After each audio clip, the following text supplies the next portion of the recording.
Tomorrow morning, 7:30, please. I saw your letter. What time do you want it? Kill your sound, Tom. What's Okay, one? I'm gonna do a speaker test for you. Okay? Bo? Friday. I wanted to get the aura of sort of the, I don't know what that is. It sounds like To go to. the solar system.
Board Member Heavyside will be here shortly. And we'll go ahead and get started. I'd like to call the February 14th Valentine's Day meeting to order at 6:05. Are there any changes, additions to the agenda? No, sir. Move that we approve the agenda as presented. Second. So we have a motion and a second on the floor to approve the agenda as presented. All in favor? Aye. Opposed? So moved. Our first order of business is to meet our new middle school administrators publicly. So I'd like our superintendent to do that introduction for us. Yeah, well, thank you so much. Welcome, everybody. I'm so excited to finally be here and be able to introduce these three really fine administrators. So happy to be able to work with them. So we have here tonight Sarah Hisman, who is the interim assistant principal. She has been here all year, holding things together and keeping the fort down. Then we have Patrick Lincoln, who's in a new position this year, Dean of Students, and Brian Borden, who began February 5th as the interim principal. Comes from a teaching position, but we're really excited. He knew about our opening and our need and was able to get out of his contract and come over here. So welcome. Thank you so much for taking time away from your families and everything else going on to be here for a few minutes tonight. Thank you. And thanks for hosting us too. Yeah, so go ahead. I don't know what you'd like to say to us or how you'd like to lead, but we'd love to hear a little bit. I mean, if you want, you could stand even in front of the screen. It's not necessary that people see the agenda. Probably that way we can address Yeah, people in yeah, the it's room kind as of well. interesting to, you know. No, go ahead. Thanks. All right. I could even get that on. Hi. Good evening. Hello, everybody. Again, I'm Brian Boardman. I'm the interim principal here. I just want to say it's been great to be here, be in this building, meeting people, meeting teachers, meeting staff, meeting students, meeting families. Yeah, that's in the good. camera. Then maybe Oh, the board yeah. can see you too, if you don't mind. Don't worry about that. Is this okay? Sure. Yeah, That's you can better. switch places maybe. I don't know. Yeah. Okay, I'm not going to repeat that. But Okay. And so a few things have been clear. So during this process, so I was hired about a month ago, 6 weeks ago-ish, in that window. So what I would do from this placement to my former placement, leave that placement, come here, begin interviewing teachers and staff, asking them questions, what they needed for support, what they needed help with, what they thought things, how things should change. And with that came sort of some clear priorities. And I'm just going to read sort of the synthesis of all the data that I've collected from those staff members. First of all, we acknowledge what those priorities are.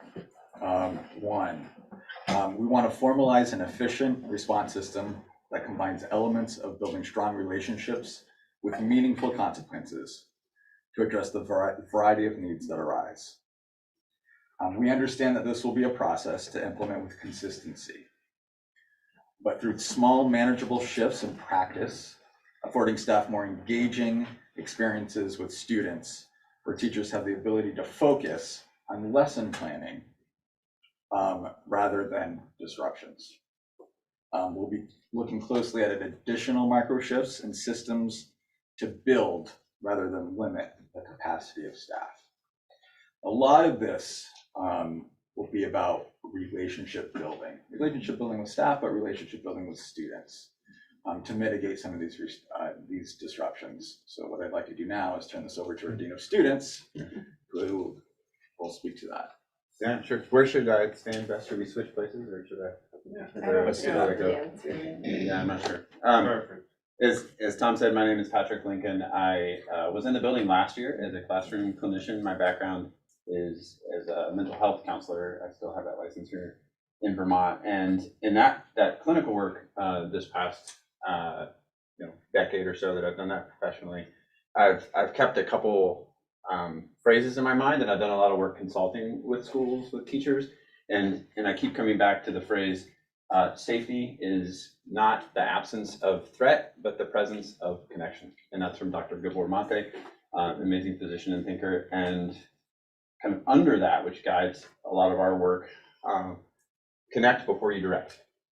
Those two phrases, I think, are essential in shaping our response to what shows up in a given school day from our students. And I say what shows up because people will think of me as the behavior guy. That's a word that gets thrown around a lot. Like we talk about behavior, we hear that word. But ultimately, I think of myself as the relationship guy. And we're working towards a school that is safe, it's fun, it's vibrant, it's a place where kids can show up and engage in right relationship with the adult with the adults in the building, where we're the most important people in the building, ideally. Like that's a courting process. It takes time, so that kids can then find their soft hearts, share their feelings, can find some rest and slow down and play, because good learning looks a lot like good play, and that's the goal. That's the vision that we're working towards. And it does take time, but it starts with relationship, and that's the relationship between students. When I talk to students, it's about harm that's done to relational harm, maybe to classmates, maybe to teachers, and we, as Mr. Boardman, as Brian spoke to, have to engage in, we have to be in good relationship with one another as faculty and staff, as an admin team, and we have to make sure the relationships with families in the community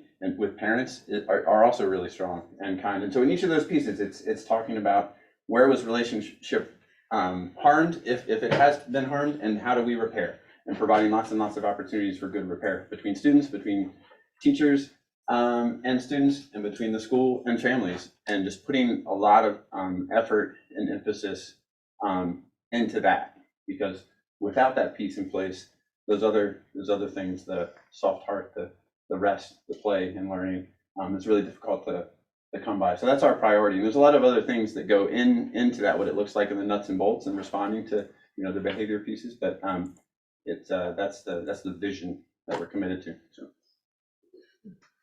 Yeah, so again, I'm Sarah Hisman. I'm the interim assistant principal, and I started in this building as a science teacher.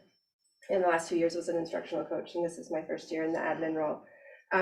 And one of the things I'm really most excited about with Brian and Patrick joining our admin team is that our triad feels really united already. We have a lot of different skill sets that we lend to this position that complement each other. And one of the things is that our vision and our goals are very aligned. And so I think that that's one of the anchor points that we have going for us, is that we have a clear vision and a unique set of skills that lend themselves to working with each other. And with that, I mean, that's really it. We have this team that's here to support our students and our staff and our families. And I kind of want to just end with some sparks of joy. I asked my staff to share out what is bringing them joy currently in the middle school. Sometimes we forget to talk about what's great, and so I just wanted to sort of share what are some of the things that our staff has identified as what's going really well, that kind of connects to those elements of relationship building that Patrick spoke to. So something that's new, our student council has created a subgroup called Agents of Change. And this is a way to allow students from a diverse group within our building to focus on how they can share their thoughts on improving the culture within the school, getting student voice into that. We have some co-teaching models taking place in the middle school between general educators, special educators, interventionists, that have allowed for a lot of small group intervention work and differentiation of their learning. 72% of our sixth graders have chosen to continue participating in band and chorus since the beginning of the year. We have our 6th grade teams hosting their first culminating activities, where we've invited families into the building to see some of the sports and geography World's Fair projects that have been taking place. We have been partnering with the White River School with the 1st and 2nd grade. We offered a fall fest and invited some students up to our campus. And we've also had our ELA teacher extend her elective of storybook writing, where students in this building are writing and illustrating their own stories and going down to White River School to read to those 1st and 2nd graders. So we're really starting to make connections with the other buildings and bridge those relationships as well. Our 8th grade students are actively engaged in Project Lead the Way coursework through our STEM teacher. And Project Lead the Way is a project-based learning program that incorporates science, tech, engineering, and math. And what we love about this program is that it doesn't just give students the answers, but it gives them problems to solve. And our students are currently engaged in real-world problems, designing solutions. And so the example that was given is their students are building a prototype rescue bot to reach and deliver supplies to individuals stranded due to severe weather events. And that's a problem that we can relate to. So we're making direct connections from our students in our building to things that they may experience in a hands-on program. And what's awesome is that the students are self-starting. They're not waiting for teacher direction. They're engaged and interested in the content. So they're coming into this space actively wanting to learn and self-starting. We have some new ELA curriculum that's starting. And one of the things that's surprising us is the kids reading ahead in Frankenstein and having really engaging conversations around the content and those texts, and using skills to navigate some of those complexities that are taken from like some resources. One is the Writing Revolution, and students are supporting their thinking with details and referencing texts. So we're seeing some really great learning opportunities taking place within our building. And then we have some students who are starting to acknowledge when maybe they have a tough day, they're starting to give back to their community. They're offering to help or clean up or stay back and support the physical space as well. And so I just wanted to share those things with everybody, just so that you could also hear what we're finding joyful in our building right now. So that's about it. Thank you so much. Thank you. I'm sorry, I neglected to introduce Katie Sutton. Katie Sutton is our Director of Secondary Curriculum Instruction and Assessment, and has been really supportive of the middle school and helping with the principal's departure, and helping support Sarah as she was alone, as well as myself. But I mean, Katie did the most of the majority of the work and the support, and I'm so grateful. The 5 of us really work well together and work as a team to support the middle school and bring it back to that place of excellence that we all know it can be. And we're working hard towards that. Well, thank you so Thank much you. for coming, and thank you for Thank you. sharing. Thank you so much. Thank you. Thank you.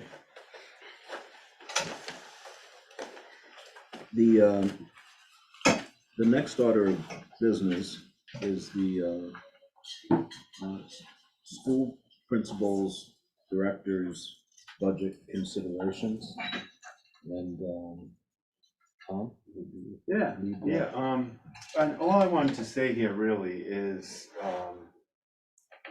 basically what my letter said to the community last night is, we're in a dilemma.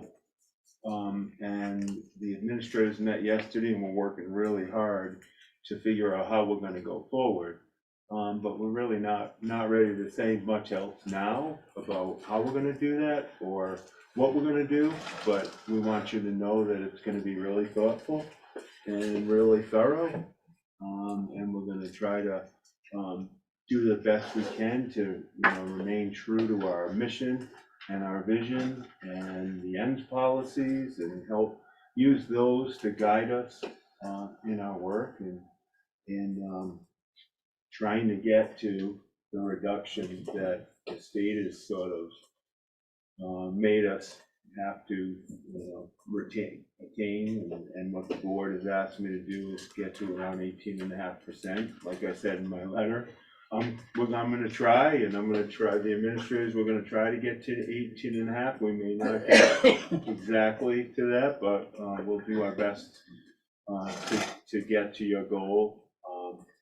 It's still a moving target. We don't have a lot of specifics on what the funding will be, what the revenue will be coming from the state.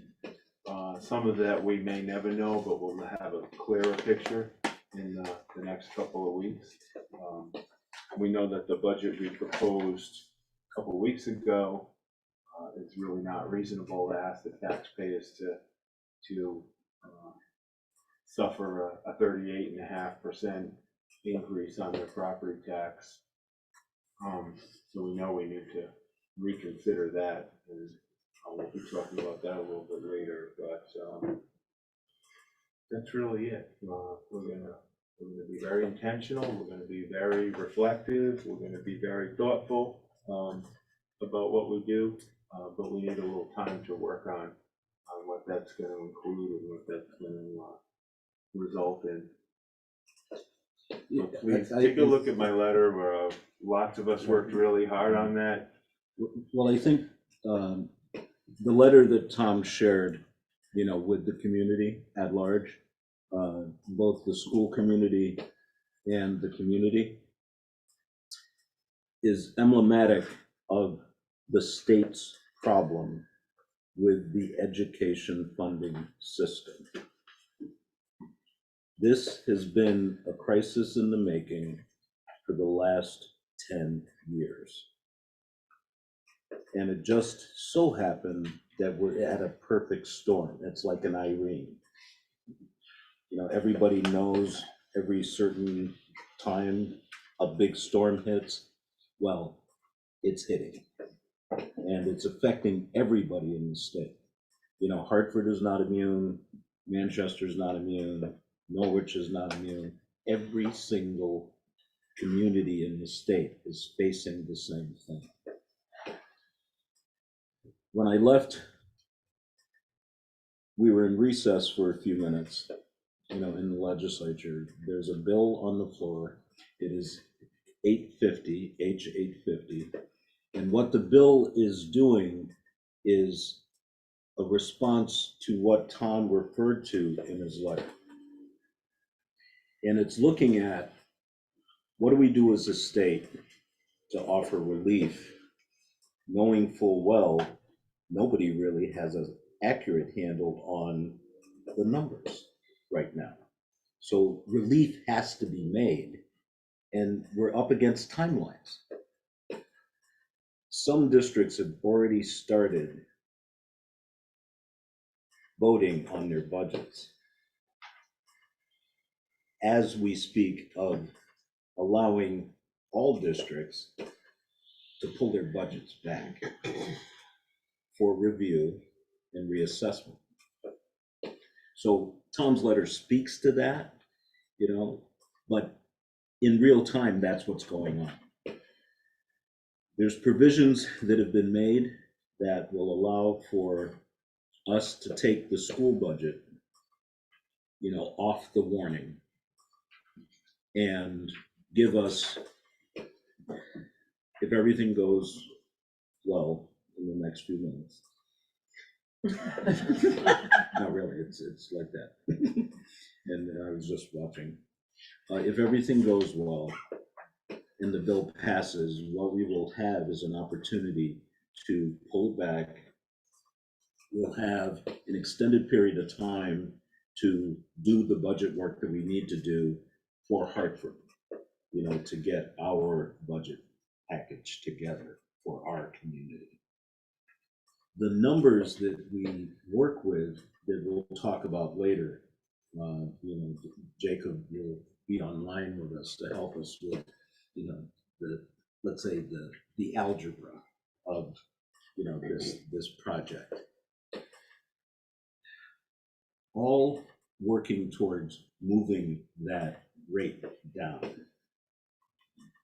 There was a piece of legislation that was passed last year that was like one of the last incendiaries that created this explosion that we're in right now, and that was reweighting of our students, knowing full well that each and every student at every grade level takes a little different amount of resources to actually help us give them everything we can.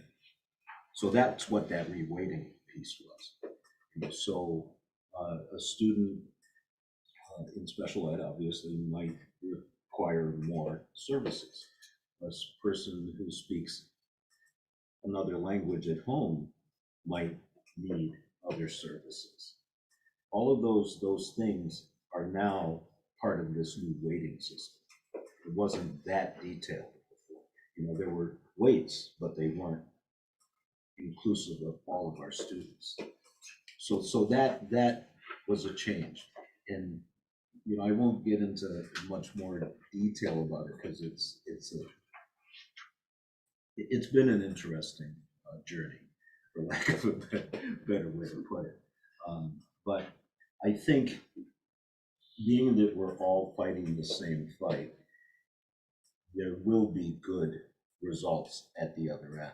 I know that the Committee of Jurisdiction, our Ways and Means Committee, I mean, those folks have been putting in like extra time and effort and collaboration basically with the Agency of Education, the Joint Fiscal Office, the Agency of, the Agency of Ed, because they're the curators of all of our numbers, the agency.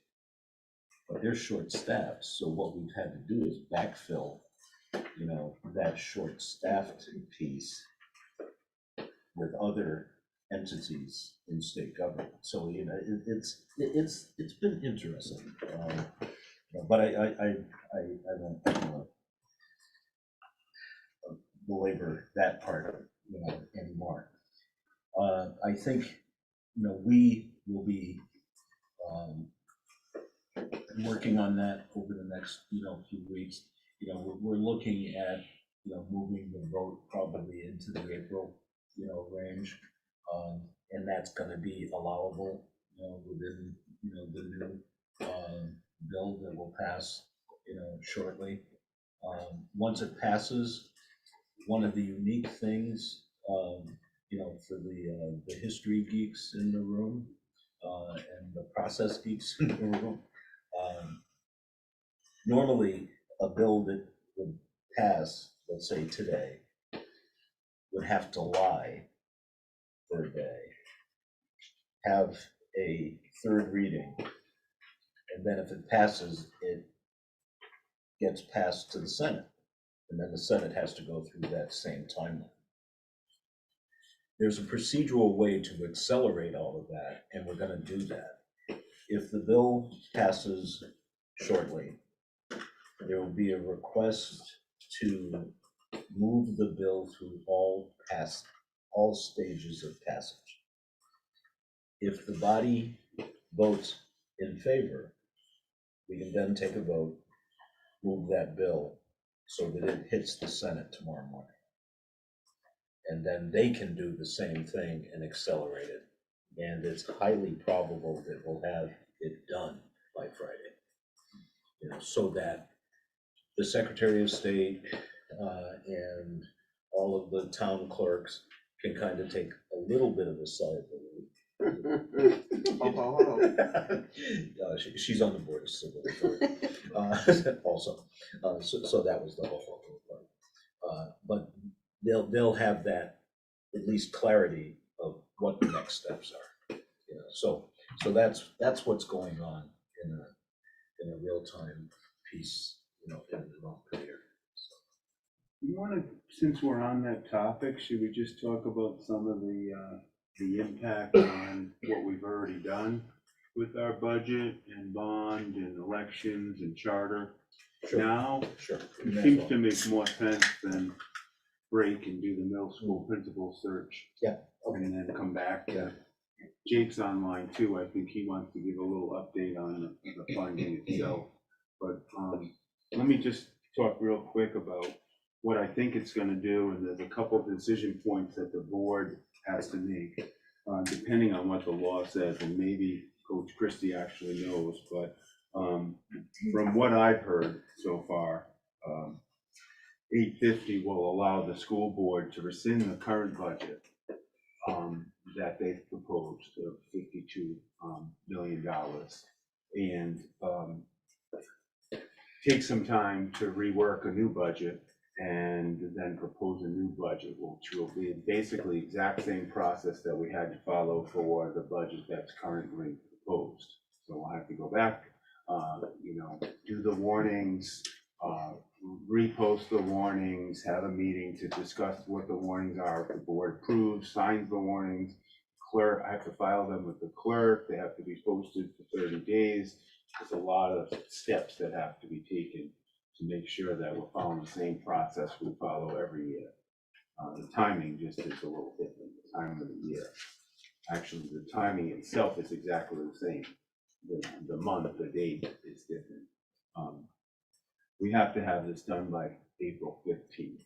So the vote has to be done by April 15th. That doesn't mean the board will decide April 15th is Australian ballot voting day or not, because that's a Monday, so that might not be the best day. Could be the Tuesday before that.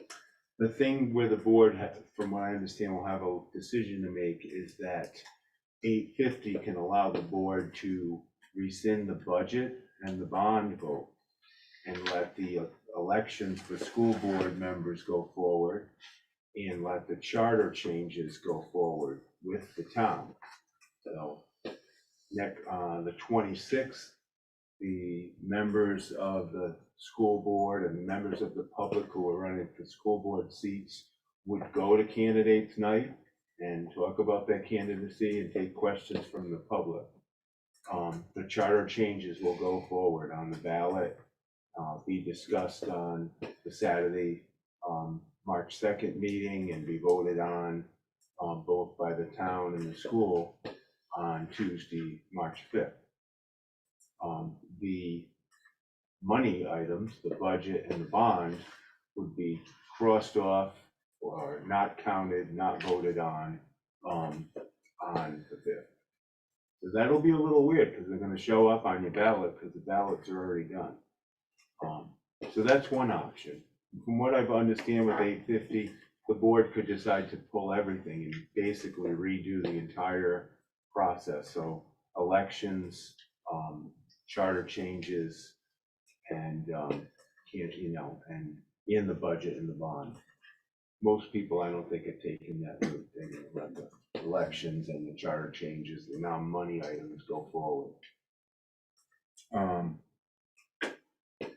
So candidates night would look very different on the school side. The town will go forward with their budget. The town will go forward with their bond items.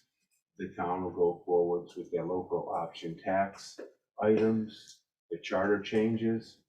The school will just go forward with the elections, the candidates night. Budget would not be discussed. The school budget would not be discussed on Monday, the 26th. Maybe a statement would be made about what we are doing and what's happened, but not the actual budget. On Saturday the 2nd, I think the school board and I would be present for that meeting to accept the reports, the town report, obviously with an amendment for the budget and the any other business that the board has to do, stipends for school board members, that sort of thing. So that's what I know right now. Couple decision points. I don't think the board is prepared to make those decisions tonight. But from what I understand, they want to wait till 850 passes. It's probably prudent to wait till 850 passes so they know what they're voting on and what they're doing. There you go. Just one point, for those who may be coming to this conversation a little bit late and not understanding why we are thinking about revisiting the budget we've already voted on and approved to bring to the town when we voted on the budget that we have approved and wanted to bring to the town, we were taking advantage of current provisions in the education law that said, basically, if we kept the per student cost increase below 10%, the state would help us keep the tax increase below 5%. The state has figured out that they can't afford that particular bargain they had made with us. Unfortunately, it seems that they didn't quite do their homework, and they didn't take into account the fact that there was a 16% increase in the cost of teachers' health care negotiated by the state, that there was a significant difference between the current evaluations of homes and the grand list evaluations of homes, and a number of other factors relating to what education costs and how it's funded in this state. And once they came to the realization that the bargain they had made with respect to keeping per pupil costs down and then capping tax rates wasn't going to be affordable, they have quickly changed, or are attempting in the middle of the process of changing that particular law. So if they do, as is expected, change that law, the consequences, the budget we agreed to, will be quite harsh on the taxpayers. So we have a chance, given the fact that they did a do-over, to do a do-over as well. So that's sort of the reasoning behind us considering a revised budget, even in the face of all of the disruption it's going to cause, all of the confusion it's going to cause, and the added expense that it's going to cause. By the way, we should give credit where credit's due. The state has said in their draft bill, which is not yet passed, but which is likely to, that if we do reschedule according to the provisions of that bill, they'll pick up the cost of redoing or doing a second election. So nonetheless, that's why we're where we are. Can I ask a clarifying question? So if we rescind, how does the homestead discount play into that? Because if the state doesn't have enough money to match the 5%, if we go into this larger number, they're still going to be maxing those homestead discounts. So like, how does that? So we haven't seen what they're going to do yet. But my understanding, and I'm hoping that Jacob can deal with this question directly, he's got a better handle on it than I do by a long shot, is that they'll readjust. When we do the new budget, we'll go through the taxes, will be figured out, using the normal figure, and then there is a buy down that they will do depending on a formula, which quite frankly, I don't know anything about, which will slightly reduce the taxes. But how that affects the property owners who pay based on property value as opposed to property owners who pay based on income, I don't know yet. We haven't seen it, but Jacob at least should be able to answer hypothetically if what we've seen passes. So fancy way of saying I don't really know. Okay, can you hear me? Yes. Okay, Thank you. so Jacob is Director of Finance, for those of you who don't know. obviously, the state's repealing the 5%. They're trying to have a much more targeted approach to those that are really being hit hard with the budget this year. So they would get anywhere from a 10 or 12 cent discount based on the numbers that they've calculated. For us currently, it's a 6 cent discount on the tax rate that's pre-CLA. So when you run that through post-CLA, that would get you basically a actual tax rate of $2.28. But that also kind of raises into question the uncertainty around the yields. The last yield that we were given at VASBO last Friday was 9,775. Haven't heard much about the income-based yield yet, but the yields are highly fluctuating this time of year with all the uncertainty. So, And the number that you gave, how much of a tax increase would that be? assuming the yields, you would be looking at a 30% increase on homestead based. Not sure what that would be with the new income yield, because I don't have that number yet. That's about a 7 or 8% increase buy down, given where we would have been. Yeah, that's my guess. Yeah. With Right. with the discount and the increased yield, yes. So, Because I know that's been kind of the targeted approach of, they don't want to leave taxpayers totally out to dry. So, the discount, yep, discount's good. And then, we want the yields to be significantly higher, because those obviously have a huge impact on tax rates. So it's better than where we were before, for sure. For the audience that's not as familiar with all of this, Jacob or Peter, would you just explain briefly what the yields are? you want to do that, Jacob, or would you like me to? I can, and feel free to chime in if I miss anything or misspeak. But basically, there are 3 yields that we deal with in the tax commissioner's letter that we get in December, which is usually what we base all our budgets on. It's usually a pretty accurate number, and doesn't really change to the end product. There's the homestead yield, which obviously impacts the homestead based. There's the non-homestead rate. And then we have the income-based yield, which obviously affects, the income sensitivity and all that. So those 3 yields have a huge impact on our budget.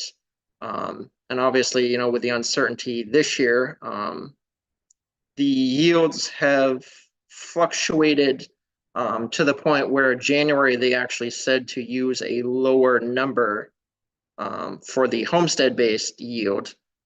Which is unusual that they would deviate from the tax commissioner's December letter, but this year things are quite challenging.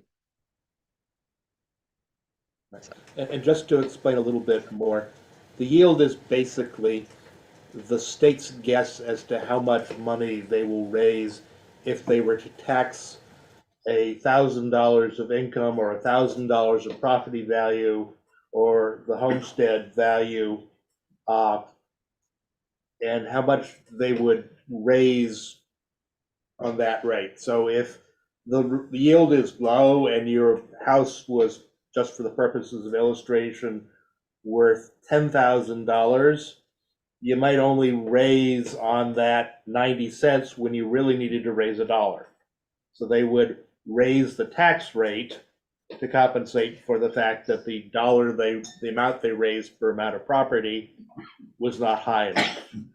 I'm not sure if that's clear or not, but the idea is they need to know how much wealth in one form or another is out there in the community and figure out how much money they can get for different tax rates, and then how much they need to raise to pay for all of the education we're doing in the state. And that's sort of the yield, is that idea of how much they're raising.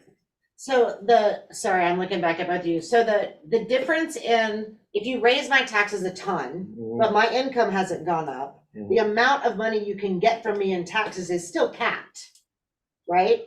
So if my property taxes went up 38% or whatever the number is, but my income puts me in a place where I only Right. owe 18%, right? So There's still a gap there that someone's paying, and that's what I don't understand. yes, so the state has, for reasons of equity, tried to be sensitive to people's ability to pay. In the days in which wealth was basically agricultural based and there was no other kinds of wealth, If somebody had a little tiny hill farm, they couldn't pay very much, so they would be taxed less because the value of their farm was less. And if they had a great big farm that was down in the valleys and had plenty of sunshine and good water and everything, and they were more wealthy, they would get taxed more because their property was worth more. Well, when you translate that into the world of incomes, where people mostly have jobs and don't have property that is the source of their wealth, they tried to do something that allowed them to say, much like the federal taxes are, our income taxes are based, you pay based on, below a certain level, based on your income.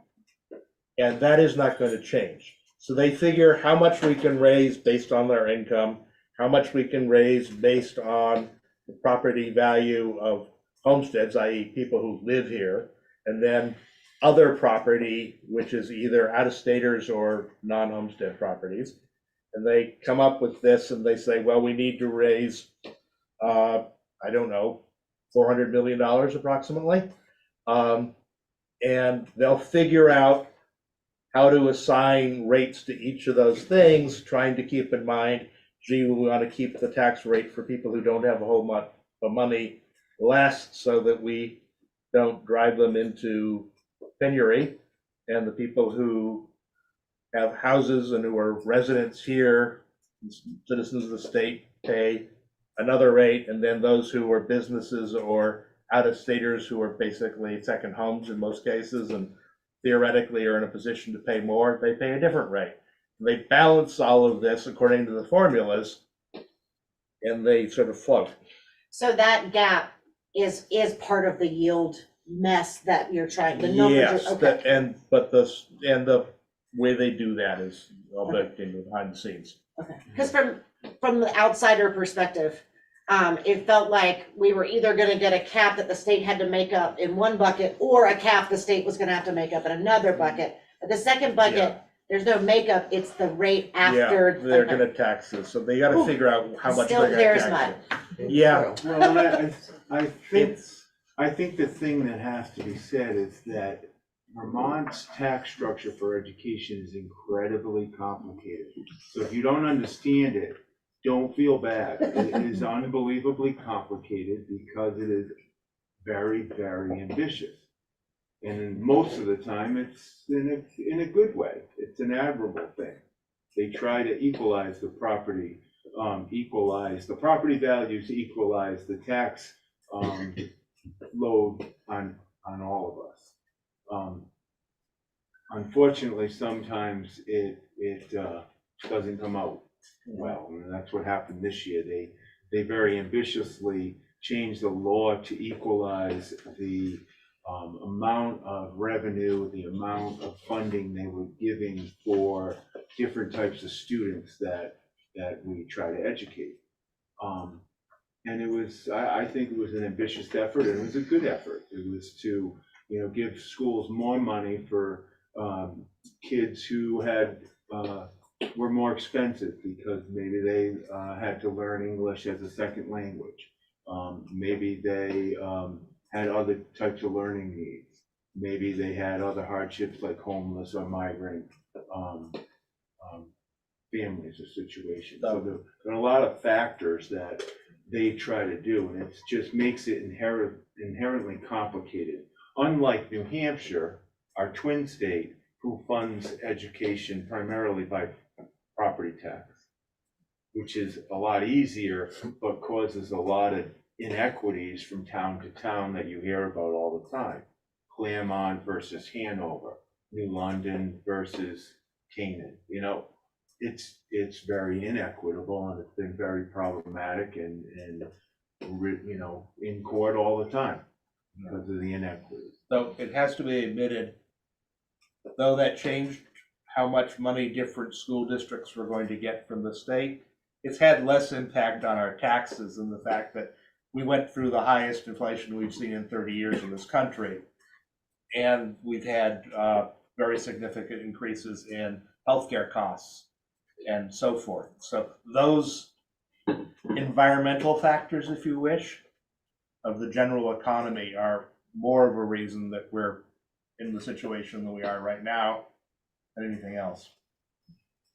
And one of the things I'd like to emphasize to the audience too, is that we're not gonna jump and make a decision tonight. So this is not gonna happen because we do not have all the information we need to make an educated budget decision. And until we get that information, we're just kind of floating in air, just like you guys are. And we're sorry that it's been a Roller big coaster. mess. Yes, a big roller coaster, a big roller coaster. But we're not gonna make that decision tonight. We have got we've got to wait to see what the state says, and then we'll pull this all together. But in the meantime, we have been working on some what ifs. Well, what if the bill doesn't pass? Okay, well, what are we gonna do then? Well, if it passes, well, what are we gonna do then? We've already been thinking about that, and we've been spending literally hours in meetings on this. As quickly as possible, as soon as we have the final information, we'll sit down and if we have to rework our budget, then we'll turn around, and Jacob has already been working a little bit on those numbers so that we don't have to start at ground zero and won't take quite as long, hopefully, if that's what we decide that we need to do.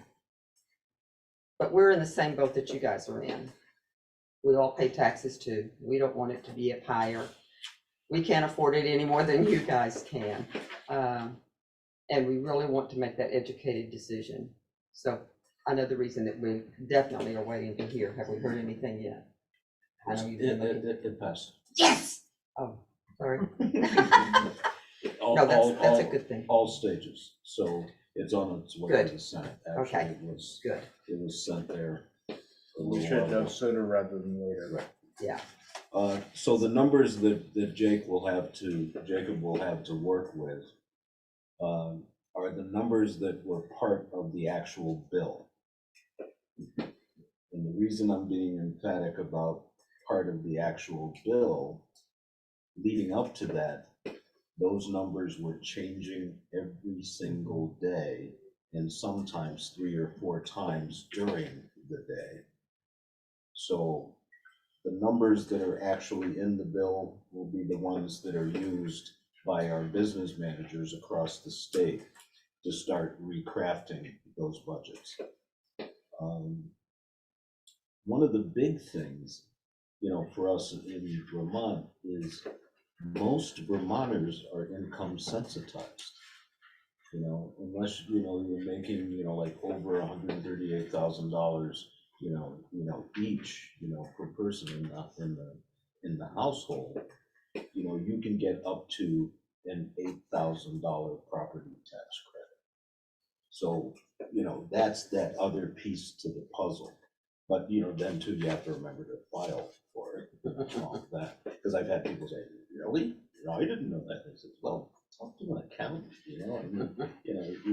they don't charge that much to answer simple questions, Anyways, that is another feature, of this really unique tax system that we have here in Vermont. That was really it. I don't know what else to say about that. I think the board, as soon as it passes, will need to have a meeting to actually vote and follow the guidance around the process for rescinding the budget and delaying town meeting, at least for the money item. And you will have to have a budget to show us that we can look at. So, and poor Jacob, who went on vacation, assured that by now all of this would be out of the way and he could enjoy his vacation, Jacob. is unfortunately now on the line with us. Well, that's that interesting thing about school calendars. It's just like, we as parents, and we who are parents and educators at the same time, God forbid your children were in a different district. you know, that made it even more complicated to try to figure out what you do in the real life. I mean, the other part of your real life. But, you know, we adjust, and I really appreciate, you know, you taking time, you know, to join us. And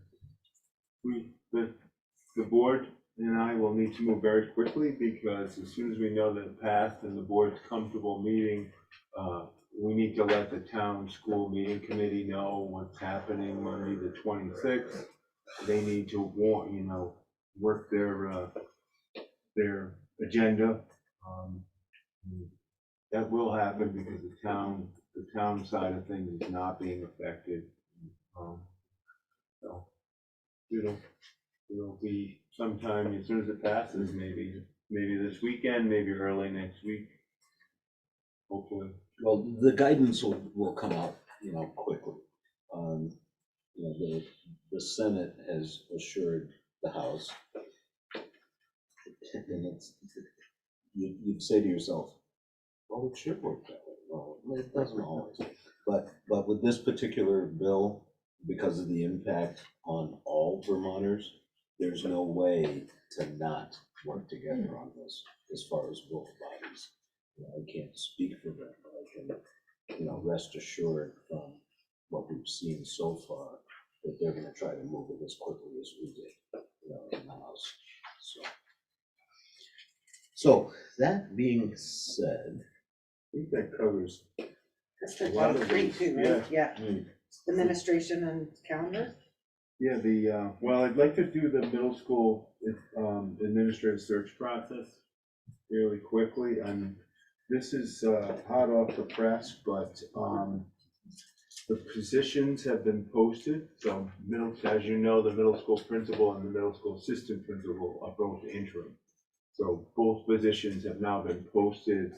And when I say that, I mean in where we advertise the positions, primarily School Spring, which is a national, sort of international website for educators to look for positions. So both positions have been posted there, and we've already got a few applicants. I put out a letter just before this meeting to the community, the middle school community, so the staff as well as parents, about the search process and welcoming them to fill out a form to indicate if they were interested in serving on the committee. So hopefully I'll start to get some results quickly on that. Because of the timeline, which we really wanted to let Brian Boardman, the new interim principal, get his feet on the ground before we posted the position permanently. We are gonna have one committee. Katie Sutton and I are gonna chair that committee. We'll have 3 teachers, a paraprofessional, 2 parents, community members, 2 district administrators, a building administrator, and a support staff person on the committee. And the timeline is in your packet, so if people in the public, you don't want to look online, or there's packets in the back, or the board members, it's in your folder. It's pretty ambitious, but we do a thorough job. And we'll make sure when we have some finalists, that we make sure those finalists, there's some activity that includes input from all of the constituents, all of the stakeholders, so faculty and staff, as well as community members, to meet the finalists and give us their input. We always do that. It's something that usually is a strong point of our searches. And hopefully we'll have a new principal and associate principal in place in the beginning of April. So it's ambitious, but that's the timeline. Pretty excited about it. Great.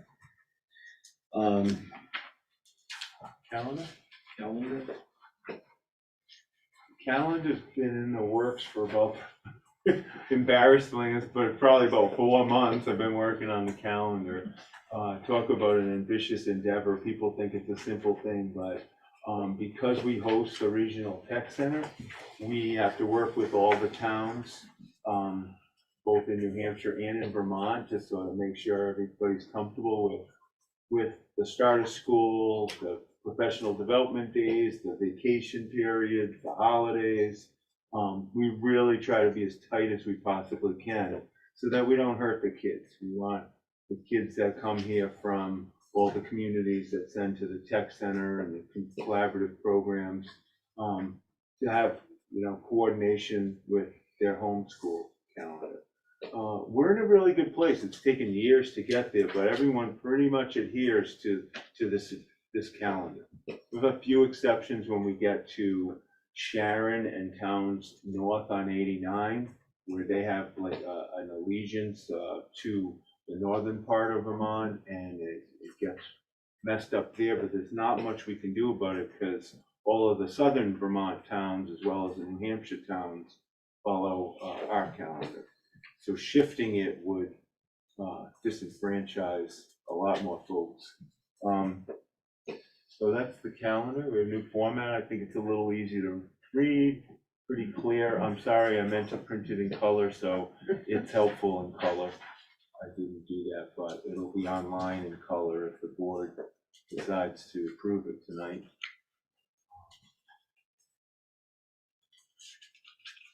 I'm allowed to ask questions. Yes. Okay, so I'm a parent Yeah. as well as on the board. And I have a couple of questions. I love that we have 2 weeks of Christmas for those of us who travel, but I want to ask about the thought behind the early release and conferences days being a Monday and a Tuesday. Because an early release on a Monday and no school on a Tuesday and then back to school on Wednesday is incredibly awkward for my It is. elementary age child. And I'll tell you right now why it's so weird, that one. And I think the administrative team doesn't like it either. But the problem with that is that you're talking about November, I'm correct? talking about the 4th and the 5th. Yeah, the 4th and the 5th. The 5th is the presidential national election. Ah, And it's Jim. historically a big problem for us at the high school and the middle school, because one, we don't have enough parking and access to the high school gym, and there will be a large turnout. And it's not very safe to have that much of the public in the school while the kids are still in school.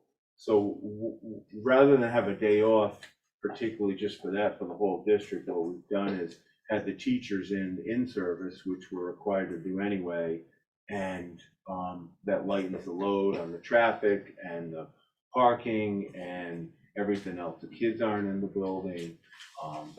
It really makes it work, but it is a little odd. So it is the end of the quarter, so that works well. We have traditionally done a half day so teachers can do conferences with parents, and then the full day. I don't know if the board has another idea, but that's the way I've sort of worked the compromise for a national election. Usually we don't do that, but it's usually not a national election. When there's a presidential election, the volume is tenfold. So I know Mr. Fogg probably appreciates that we don't have school that day, because if we do, we get lots of complaints from students, parents, and voters. And I know Mr. Christie has commented on this in the past. I don't know if you have a preference or what we should do with that day. It just seems to make sense, when we can have the campus open to the community for that event and not have to deal with the conflicting, day to day of school buses, in the middle of all of that, because it's an accident waiting to happen.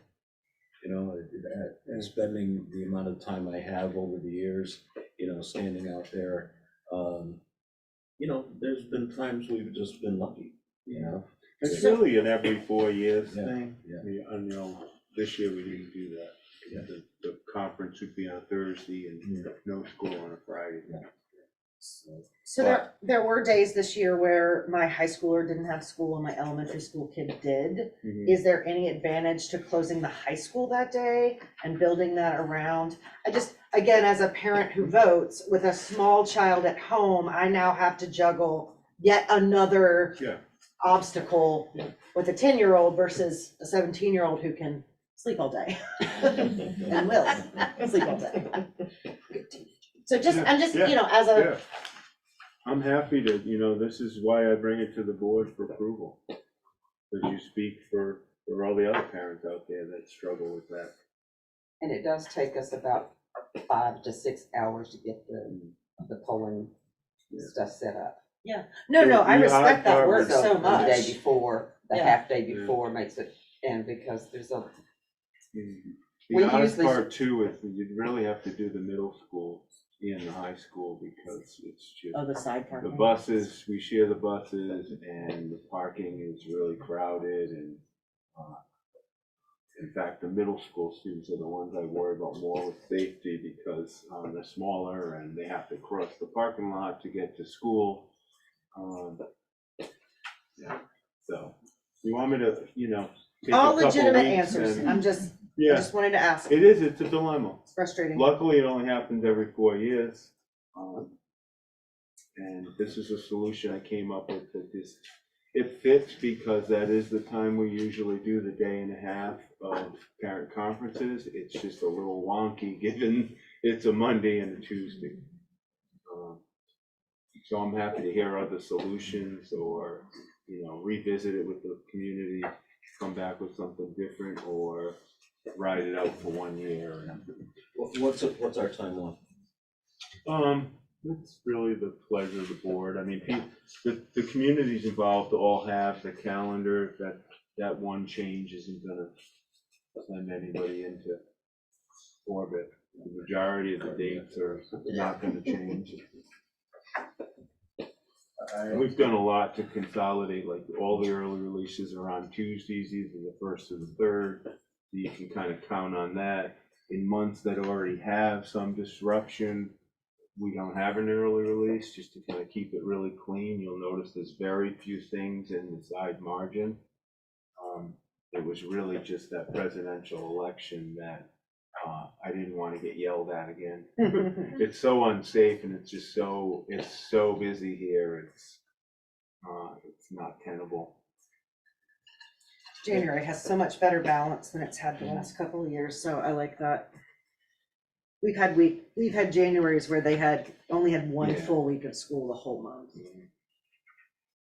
I'm sure there's some solution that we could come up with that might be a little bit better. I think this is a good exercise in optimization. Understanding is optimization means the best possible, Yeah. not perfect. Yeah. So, anybody have anything further? I do. Coming from the grandparent side, I'll take my hat off of school board, put my grandparent hat on. I beg whoever makes the schedules at each school, if you've got a teacher that's working in one school and their child is in another school and you have your winter concerts on the very same night, and then that parent has to stay at their school instead of being able to go to watch their child. Now, this grandmother was very happy to step in and go watch the child, but it's still not fair to the parents. I would really think it would just be a great thing for the parents and the grandparents, that if they could somehow coordinate it so that your concerts are all on the same night. That's the grandparents, I'll take that hat off, but this is go back on. Thank you. Yeah, I can work on that with the administrators. Sometimes, you get into your school and you're just focused on your own Yes, I know. school. Yeah. We've tried to have one calendar, but, it's difficult. But you're absolutely right. Yeah, it's not fair to. You don't wanna kids miss, or you don't to wanna the miss parent. anything. Yeah. And do you know where it stands with the state working on the state calendar? That's gonna be fun too. Yeah. And, that's been a bone of contention because of the split between, the southern half, the northern half and the southern half of the state with vacation. because of Right. separate calendars. There is no state calendar. I know. In order to have a state calendar, we'd have to do something that had been suggested in committee one day, which is to have one school district, like Hawaii does. Yeah. So I won't go down that road, but that I being, didn't know if they had yeah, done no, anything no, else with it or not. no, that's one of I hadn't the heard. options. Yeah. So, that being said, we'll let that kind of fly for a little bit. Well, thanks for letting me ask. Yeah, I know, it's absolutely a dilemma. Several administrators have brought it up. Don't quite know how to fix it other than give everyone the day off. For no apparent reason, but it is every 4 years. So, given all of that, I would like to move that we, There's a question Oh. and another question here. good. I just Sorry. have a question. I'm just curious why the high school and then there's the pre-K to 8 half days and service days don't always align. Is there a reason for that? Yeah, they're very different needs. For years, we didn't do that. And last year, or this school year, actually, the first year that we did that. And I think for the children and for the staff, it's worked really well because the needs are very different. Especially around the changeover. At the high school, they historically have a need at the semester break in January to finish grades for one set of students and gear up to have a whole different set of students for the second semester. The elementary and middle school don't have that need. So that was always sort of a bone of contention between the two schools. The elementary schools and middle school really want time on a monthly basis for curriculum development, for team work, for other needs in their curriculum and their instructional practice. The high school hasn't had that need. They have a late start so that they can do that planning time at the beginning of the day. So I know that's harder for parents, and I know you lost your babysitters, because that's I've heard, but it has worked really well in the school. So it's another one of those conundrums that you can't quite solve, but I think most people in the school would say it's worked better.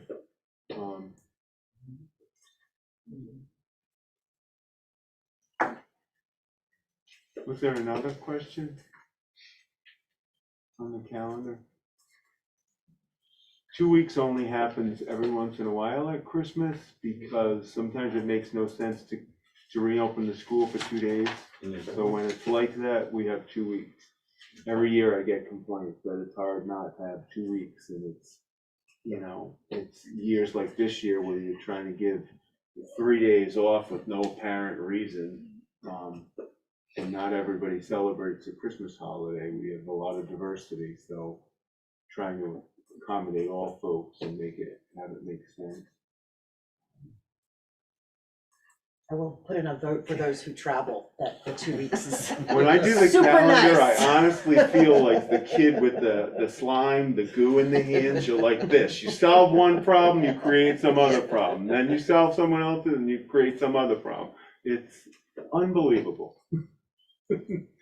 So it's an exercise in compromise, and I think we've gotten better and better every year to try to get something that makes everybody somewhat happy, not perfect. So, I guess where we're at is board committee reports. We need We need to vote on adopt the it. calendar first. No, we're not, Oh. we're not adopting. He still has work to do, right? I don't know, it's up to the board, if you want me to go back to the drawing board, try to figure out what to do in November, or if you, I think you've got as good a solution as there is, given this is a presidential year, but other board members may Right, think thought- differently. Thoughts? Because we can entertain a motion, or we can ask our superintendent to go back and talk to the community and the other administrators and see what their thoughts are about that particular day. Like you said, it only happens once every 4 years. but it's impactful too when you're out there. I won't be a roadblock, I guess is, you know what I mean? Like, I do have, it's frustrating as a parent to and then to have the next Monday off. It's just awkward. So, but that's I will not stop anything from moving forward if that's the will of the board.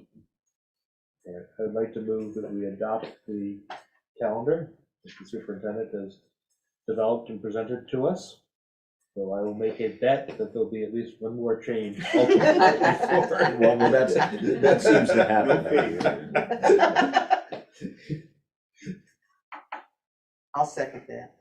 So we have a motion and a second to accept the 2024-2025 school calendar.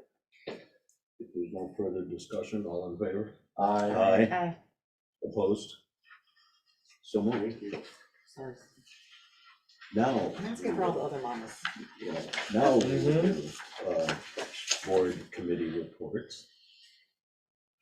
And we'll start at Sarah's under the table with she and Doug with the committee. The facilities, we obviously haven't met since we finalized our bond proposals. We've been doing the question and answer sessions that have happened around the town. I feel strongly that what we proposed is the right move, so. And then H. Corey, I wasn't able to attend. We had a school board meeting last week, but Julia has now spoken to that group. Julia Lau and John Hubbard, the town manager, have now both spoken to that committee, so they're getting to know the new administration. The SBA is meeting as we sit here and speak. I flipped a coin. No, I didn't. I called Sue and said, I won't be there tonight. I've got to meet this one. And still working very hard. For the ones of you who do not know what the SBA is, it's the Vermont State School Board Association. I also serve on that and their executive committee. We do a lot of testimony. We get with the schools once a year. We get with the superintendents, the principals, and other school board members throughout the state. And we have a full day of just figuring out new resolutions and how we need to suggest and help the school boards that are in the state. We have a lot of several new people this year, and they're going like a house of fire.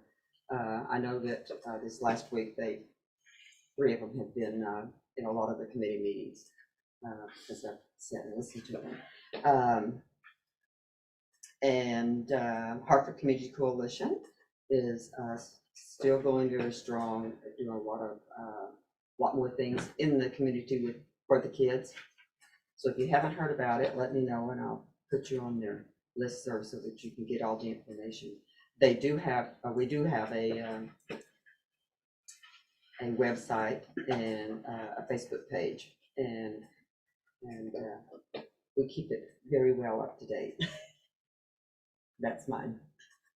That's all I got. Tech Center? Would you read that? Certainly. Thanks so much for this. The Natural Resources Juniors and Seniors placed 3rd at the state FFA competition. It was a proud moment because the team was at the competition just to observe, but some student leaders convinced others to give it a try. We are excited to see what our FFA students can do as they begin to practice more for these competitions. Pretty good for walk-ons. Very much so. The Finance Committee has not met because we've been holding all of our sessions as part of regular board meetings of late. And the Policy Committee has not met despite repeated conversations among myself and Tom about how we really need to, because we've been holding so many school board meetings. And we need to get past this before we have the time to devote to anything else. We have a lot of GMO policies we need to work on. The integration of the new financial systems in the superintendent's office, the integrating student activities at the request of our auditor, into the financial management system that we use is all underway. We're utilizing a new payroll system, a new accounts payable system. The designers are helping us get to the point where it's as user-friendly as it can be. And as you know, with introducing new systems, like of any kind, there's ups and downs in the process. But so far, we have been doing very well. There haven't been, too many hiccups, in that part of the process. Working with, Jacob and the team at the office regularly, and that's not a lament. We're really fortunate to have the quality and qualified people, in the finance office that we have. They rock, and that's the best way to put that. So we're fortunate there. So that's the report on that piece. As far as the DEI piece, that's an emerging process, and I'll put it that way. And I'll always refer back from this point on to the board's direction to the district that this is one of the most important things we as a district do. And the board decided as a whole that that was the case. And that letter that was sent to the school community December 14th, 2022, with the board's directive around that policy EL10. If you need a reference point, you can always go back to that letter if you want to know where the board stands. And, I'm being, as you can sense, I'm being very emphatic, and there is no deviation from that, and there will be no deviation from that, because that was probably one of the most affirmative things we've done as a board, as far as looking out for the best interest of our students, staff, and community as a whole. So that's the report on that. And just as a side note on that, I've been doing this work for a little bit. And one of the things I know for sure is this is the most challenging work that we as a community can be engaged in. And it's full of emotional and structural up and downs, because we are all where we are. And taking that into account, that's why when you look outside of this room, and then outside of the community, outside of the school district, you see what you see going on, like in the world. So imagine the conversations that you're having, okay, as a district, within your classrooms, within your ACs, within your school buildings, around these topics, about keeping us all safe.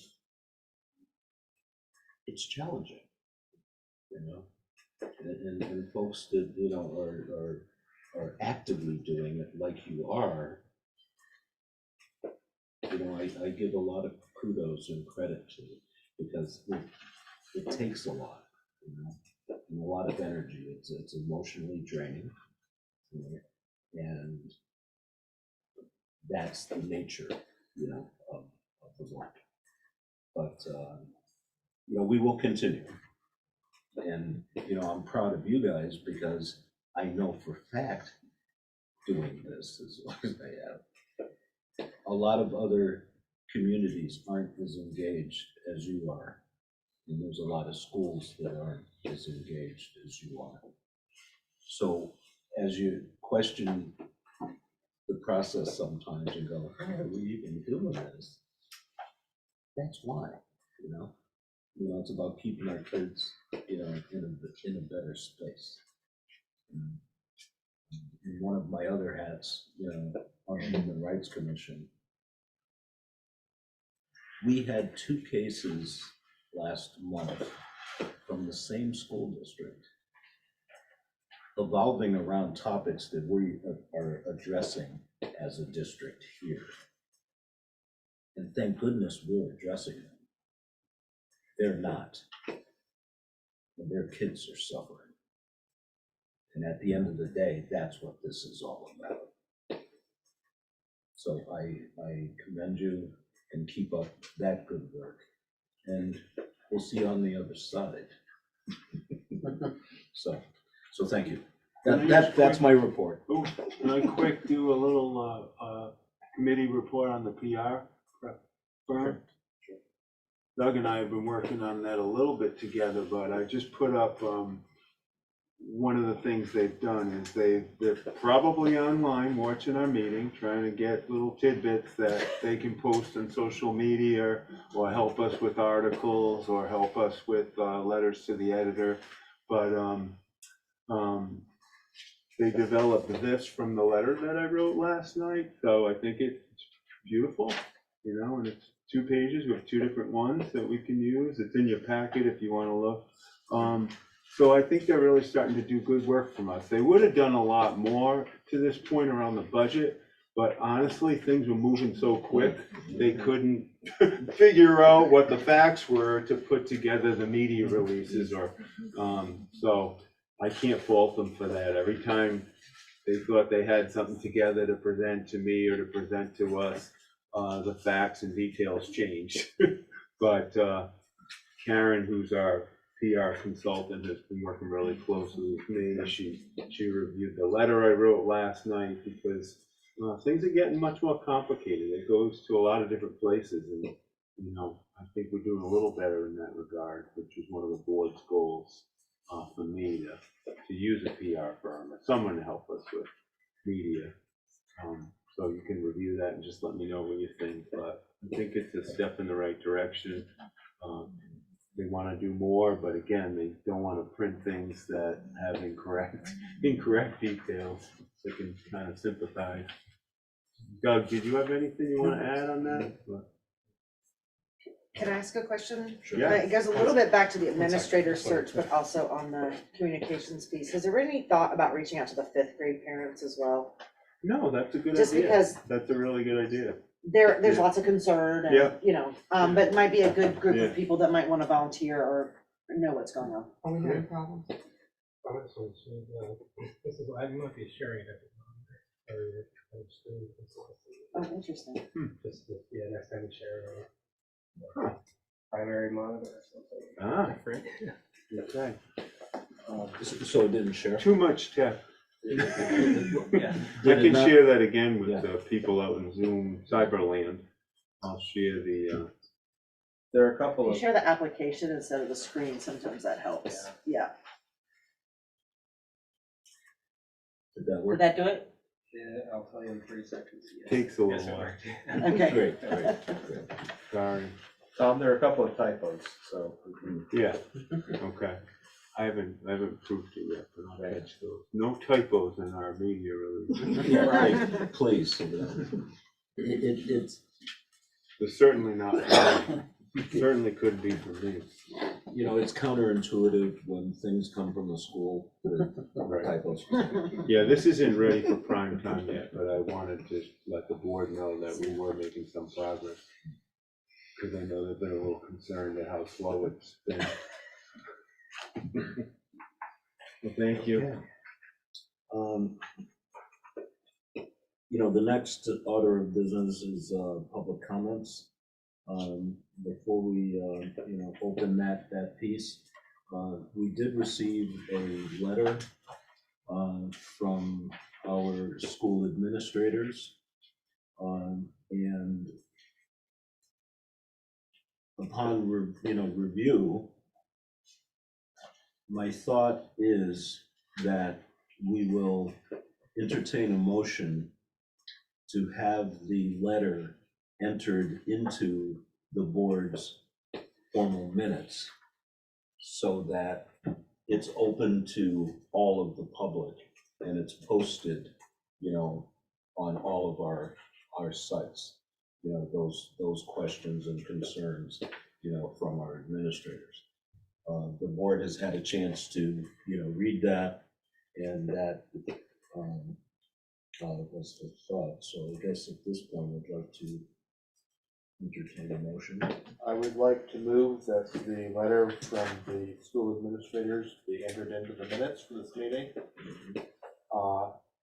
With the understanding that if they have any comments they wish to make regarding that, they may do that during the public comment period, but that there is no need for a reading of the letter per se. Second. So we have a motion and a second. Any further discussion? Hearing none, all in favor? Aye. Opposed? So moved. We are open to public comment.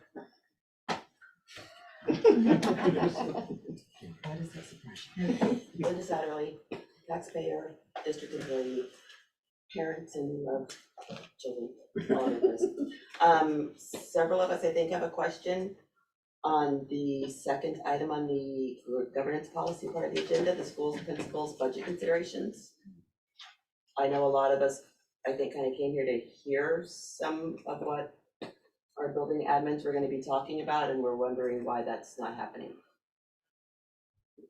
I don't know if you want me to respond or. Yes. Yeah, I mean, we've only had one day, part of one day to even consider what the state has changed.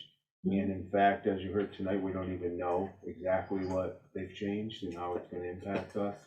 So that's why we're not in any way, shape, or form ready to discuss anything. I mean, basically what we did yesterday in a meeting with the administrators is talk about our mission, our vision, the ends policies, and what we want to maintain as sacred, and how we're going to focus the conversations about reductions in light of what we actually need to maintain and what we really want to push forward. So we have nothing to report right now. We're still sort of in a state of trying to figure out what the law says and how we're going to approach over the next basically month and a half, 2 months, to try to figure out how do we rework the budget completely. So in order to help, in your question about this, some of the things we put on the agenda are placeholders. Okay, we wanted to have that there so that everybody knew that is a topic that we have to discuss in order to move to the next point. So that we're going to be doing as we move through this new budget process. Normally, when we start the budget process in October, the superintendent would go to all of the administrators and start to ask the questions. This is what the board is trying to formulate. What do you think? This is what you did last year. What are your plans, for next year? That's part of that process. So, when you think about that, that's October, November, December. That's 3 months of time that the whole administrative cabinet has to work on the input into the budget. With what happened with this Katrina Irene effect with our taxes, now we've got to take a short version of what do we do to address once we see that final number, that yield number that everybody was talking about, and the effect that it has on our budget And what can we bring back to our taxpayers with a final number, what that affects? So I can tell you that everything is on the table, you know, and when I say everything, you know, our search, you know, contracts that, that are, open, all of the budget factors, everything is on the table. It has to be, and that's the only fair way, to move forward. But we needed to know what the parameters were, and we have them now. We'll have a clearer picture of them hopefully tomorrow, once, Jacob has a chance to take, the data that I just shared with him from the bill that just passed an hour or so ago, and we'll move into that mode, and that'll help Tom and the rest of the admin team do the work that they've got to do. Go ahead. One procedural thing, Tom, you might want to stop sharing the Thank you. thing so people in the audience out there can see us. Whatever. Yeah, I mean, Or not. we found out a week ago, the board, I called an emergency meeting of the board because we found out the 7th that they were gonna rescind the cap and they weren't gonna give us the funding that they had promised us that our budget was based on, which immediately caused panic because that meant we went to about a 37.9% increase on, property taxes, which was, really drastic. To get that to what the board so far has asked me for, and again, these numbers they're not precise because we still don't know all the factors we talked about earlier in this meeting. We don't know exactly what they're going to decide and what it's going to result in for us, but approximately an 18.5% budget increase, which is still really high. That's still a big ask of this community to support our schools. But to go from 37.9 to 18.5 is approximately $3.5 to $5 million on a $52 million budget. It's around 10%. So that's drastic, and that's not something the administrators or I are going to come up with in one part of a day, and be thoughtful and be thorough and really try to maintain the integrity of our program and what we try to do. We've made huge strides in this district the last few years in our programs and our supports for kids. And we're all devastated to even think about what this means. So we are going to do it very carefully and very thoughtfully. And it's hard, I know, because we don't know a lot yet. But we before we say anything, we want to make sure that we're all committed to it and that it's something that we can support as best as possible. I mean, $3.5 to $5 million, no matter what you say, it's not going to be easy. It's humongous. It is going to be unprecedented in this district, certainly for my tenure and well before my tenure. We've had once in a great while some reductions or some cuts. This is significant. If you think of the budget in any school or anywhere in the district being reduced by 8 to 10, 12%, that's huge. And we're gonna have to really rethink how we look at things and how we do things, and figure out how to go forward and still do a good job for the kids. This is not gonna be easy, and it's not gonna be something we can quickly come up with a solution. I don't know how else to frame it. It's bleak. We're gonna do the best we can to do a good job by the kids and the families. But, and again, it's a little bit better picture than we had yesterday when the administrators met, because we heard the yields would be a little higher and the incentive on the tax rate would be a little bit better. as far as we can foresee, it's a 1 year, maybe a 2 year problem. Now, I know that doesn't make it easier. I think if the town gets the CLA, the appraisal done next year or shortly after, that will help Hartford drastically. The new funding formula was going to help us tremendously. Our weighted average went way up, so that was all good news, but the deficit in funding at the state level and inflation really hurt. Will the building administrators have a chance to like present to the public when we do come up with a budget? Yeah, we're gonna be Budget meeting proposals? as much as I can get them out of their building, which is never easy, but we'll probably be meeting weekly at the very least. And as we know things, we'll be discussing it with all of you and with the community. You know, because it has to be, you know, that way, you know, because like I said, this is a perfect storm. You know, it's like Irene, and I will go back to that because we have never seen that. I've been in this community since 1973, and we have never seen anything like this. Guys, I know you got a head, but I would like to. Do you have any questions? Nelson, is there anything you'd like to share before you go, or a question? Well, I was just curious, what is our weighted average as a district? If every student has a weight, what is our percentage of our student body that carries that weight with it?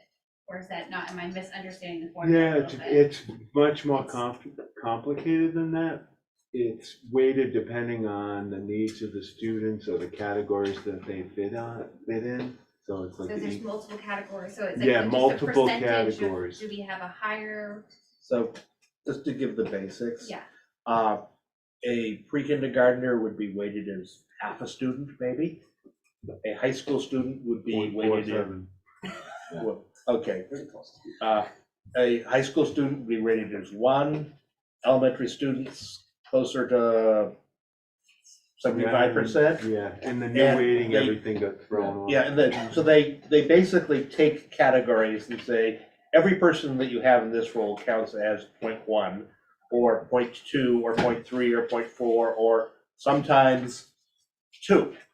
If they're a extremely disadvantaged child who has, comes from a family below the poverty line, English is a second language, et cetera, then they'll give, so it's an attempt to who's try to. keeping track of that? Like, where's that data? The coming state. from? Yeah, that's a huge calculator, in our data I'm sorry. system, we do a count. But I mean, it's a Yeah. good question, I feel like, Yeah. because if it's No, really. the only reason it wasn't a laugh at you, it's a laugh at the The problem. frustration we've had over the decades with And this. is there a transparent list, like as taxpayers, Well, do well, we get to see? You them? know, No. no, you wouldn't, yeah, you wouldn't No. get to see that, but on October Well, not like 1, names, but yeah, you on know what I mean, October 1, obviously, we like- do a count.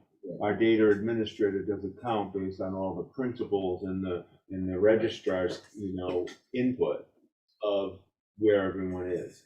Our equalized pupil weight actually went way up with Act 127. And that can fluctuate so Year to year. drastically. Right. Oh, Year to yeah. year. Mid-year, Yeah. with Right. the students coming in. But we were Well, somewhere there's down. a date they count from, so you don't need to worry about that. You Okay. just need to, so, one way you can get some idea of it, in the school report, we always have a table that shows the number of students in each of the different grades, totals that all up. And then there is an equalized student number, which is basically, they run all of the different groups through the formula and gives you what the equalized student number Yeah, is. it's actually in the packet from the last board meeting. Yeah. It's the tax calculation sheet, so it'll show you over the last 3 years, our equalized student count.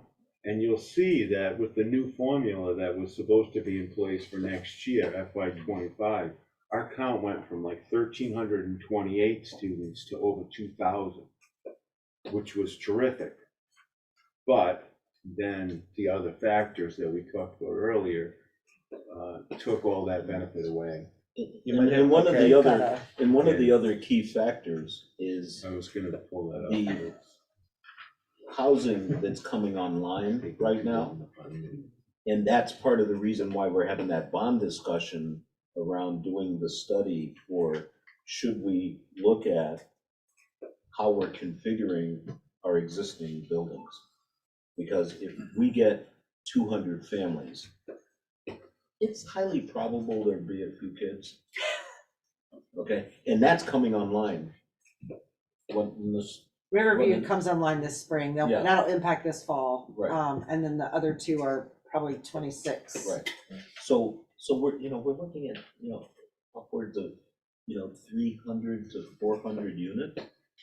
That's a lot of folks, and the advantage is when that number starts to rise, it helps our budgeting in a But for way. next. Right, budget but session. it's in that next, Yeah. cycle. And we don't know what those weights are gonna look like, are they elementary kids, are they middle school kids, are they high school kids? And each one of them has a different value in this system, which is, you're shaking your head, because you don't know how they're gonna fit, in any of those categories come together. And once again, that's something that this board has no control over. Also clear as mud. Yeah. Yeah, I well, mean, the it comes- state, I it mean, comes they from the enlist the state. help, without getting too Yeah. much into the details, Yeah. but they enlist the help of UVM and the statistical department. And they actually did a big analysis, which is all part of Act 127. That was in The weighting 2019, I think. Yeah, the Yeah. weighting study, which I could get the link to and put it on our website, but it's kind of fascinating if you want to really geek out about how they decided what they decided. And again, it was admirable, but it just, it threw some, curveballs into the funding formula that they weren't ready to balance with the available funding this year. So that's one part of 5 or 6 variables that went sideways on them. The town report does declare the evaluation for 2024. So I don't know how long it takes to finish and kick in though. But the CLA is the other big. In talking to the town manager, he did commit that it would be done next year. I don't want to put words in his mouth, but he really thinks the appraisal will be done next fiscal year. And that'll definitely help the cause, for sure. Other, Nelson? No, did you have a hand? No, we would like to, we appreciate that you received our letter and that you put it into record. We think that's a great step and definitely makes us feel like you're taking it seriously. We would like to take a moment to still read what we wrote and. In all honesty, we've stopped doing, reading into, we've read it. Everybody will be able to read it.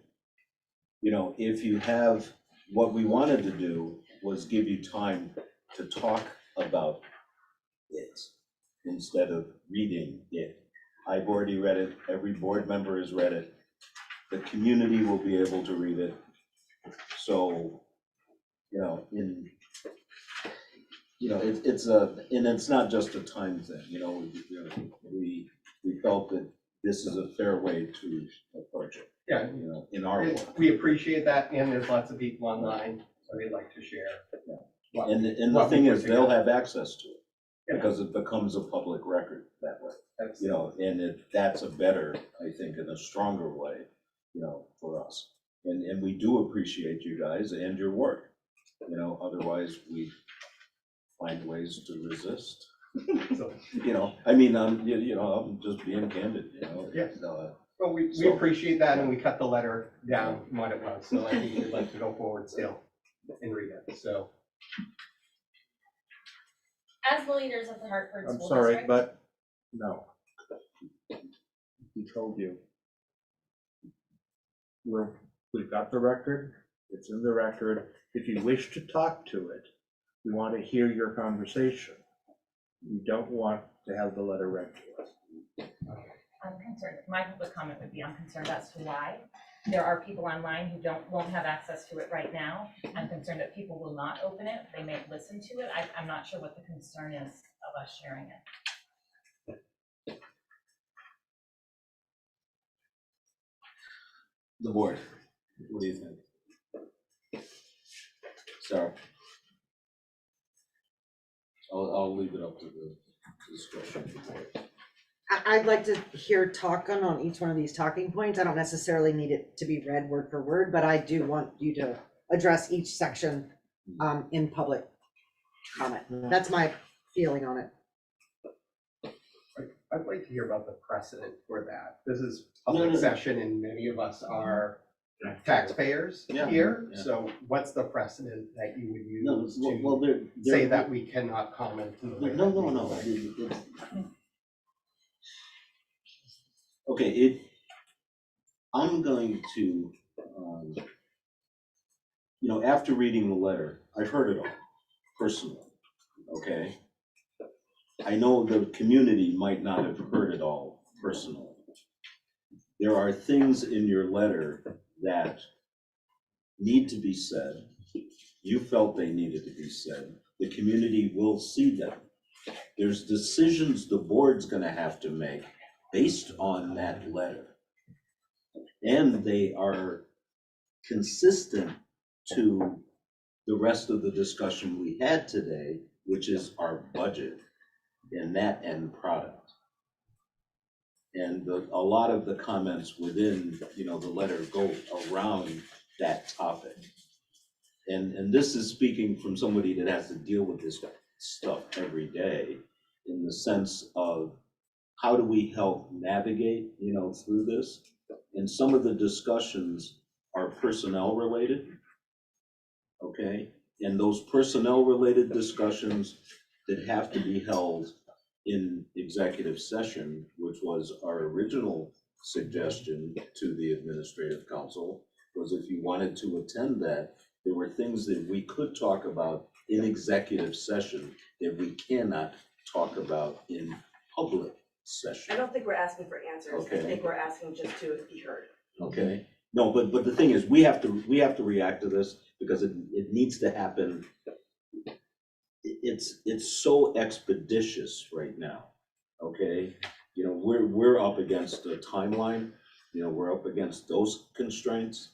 And some of these things that we're talking about within the letter, have to be addressed. And, we were hoping to be able to offer this time to talk about topics to help inform us with our decisions that we have to make regarding some of those topics within the letter. Okay, and that's real, so at this point, I'm still, asking the board for its decision around that. And then we'll move on, from there. I'm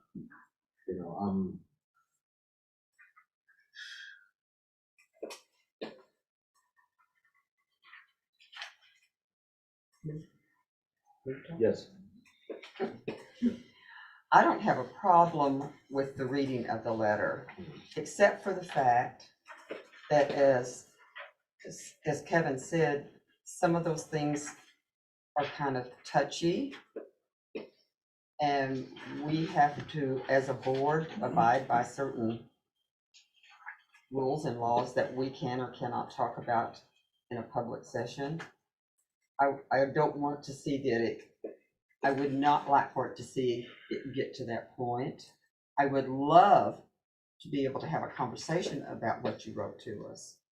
My understanding of public comment is we just say what we want to say and there is no discussion about it. No. Isn't that how public comment works? No. So public comment is the bottom of the agenda are different ways we may respond. There is no guaranteed method of response. It may be the creation of dialogue. It may be that's very interesting, we will go back and consider it. It's a whole panoply of different ways in which we can speak. The real problem in my mind is slightly different.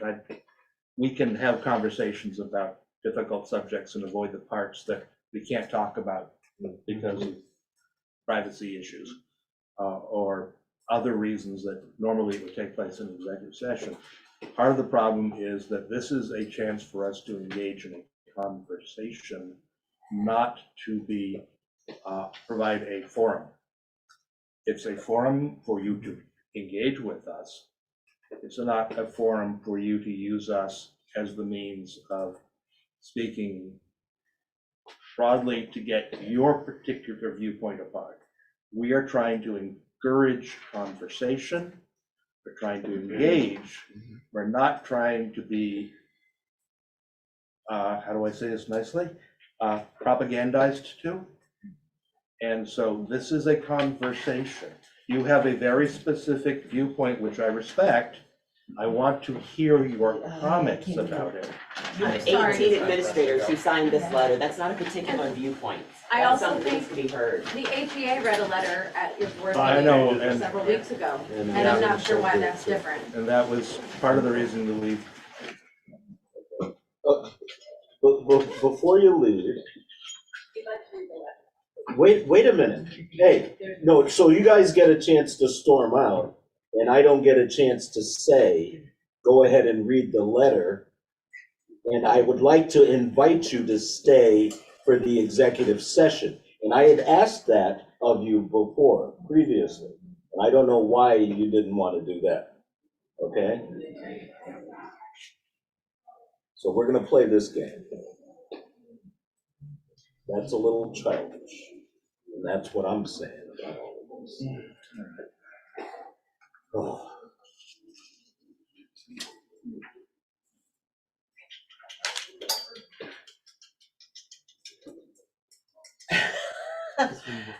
Can I ask a larger Yes.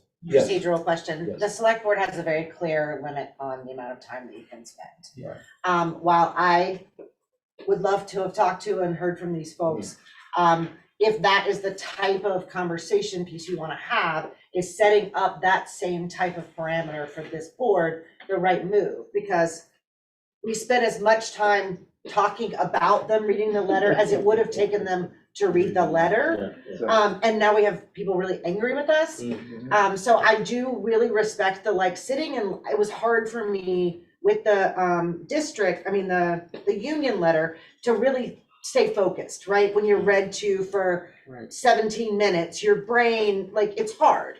And so I acknowledge that part, and I agree with that part, but I also am really sad that these people have left. Yeah, and I am too, and that's why I said what I said. Yeah. It's like, So. and we then do have- to you have disregard. several people. Oh, yeah, there's hands. And then to disregard the offer to read it, anyways, that,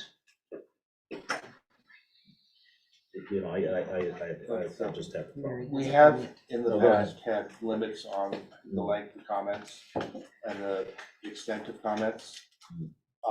And we have gradually, as the comments were not being abused, let that lapse. But a 10-minute speech isn't really what we're engaging in here. No, I see, I get it, and I. I hear you, so. Understand. Mary, did you have a comment? Mary? And I think there's folks on the screen. Yeah. as well, but, so with all due respect to all of you, I just want to share a couple of my observations of the last 5 minutes.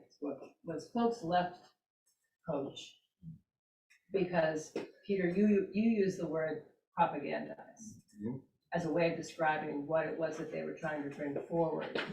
And I think that was hurtful, because these folks, and I'm working with them closely, are doing everything they can to keep their staff and teachers safe and uplifted, to keep themselves uplifted, and now they've been handed this crisis around the budget alongside of what I would also describe as a search process that's in deep trouble. So I may be speaking out of turn as somebody who is an outside consultant with the district, but I think with all due respect, they left because they felt that they had been shamed around what that letter contained. And if the letter was going to be public, then I don't quite understand why it wasn't okay. Because what it looks like is that there is something that's being hidden. And I'm sure that others might agree with me. So Right. this is a bad look, and there needs to be some repair around what just happened. And I will also say that there was a misunderstanding about the timing of when folks were invited to come into the executive session. There were mixed messages at a meeting that I was at yesterday that was around the AC schedule for being welcomed to this meeting. And there was lack of clarity for them around, are they coming at 5:30 to executive session, or are they coming at the end to executive session? And there was not clarity around that. I talked to many of them yesterday, and there was great confusion around that. So this is where we are, because there was a lack of communication, but also there is a real concern on their part that needs to be taken seriously. They are an incredible team, and we cannot afford to lose any of them. I agree with all those points. Thank you.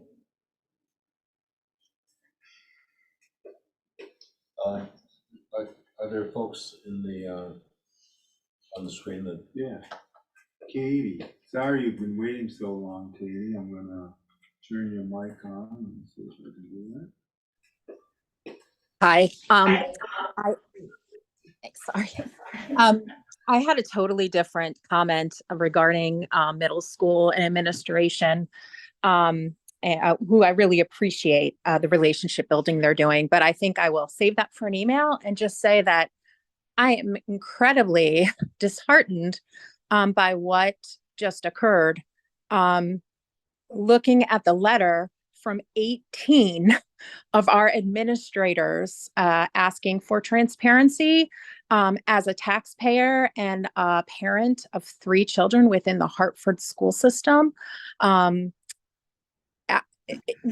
Just the way that these professionals were just treated is just not right. It's very concerning to me. I, looked at the letter that someone had sent to me while I was waiting and read it. And it's just very confusing why we spent, 20 minutes arguing about reading the letter. I think that's only going to gain more traction with people wanting to read the letter now too. So, but I just wanted to make that comment that it is very disheartening. It does throw up flags for me about transparency with the board. I guess that's all I wanted to say. Just very disappointing.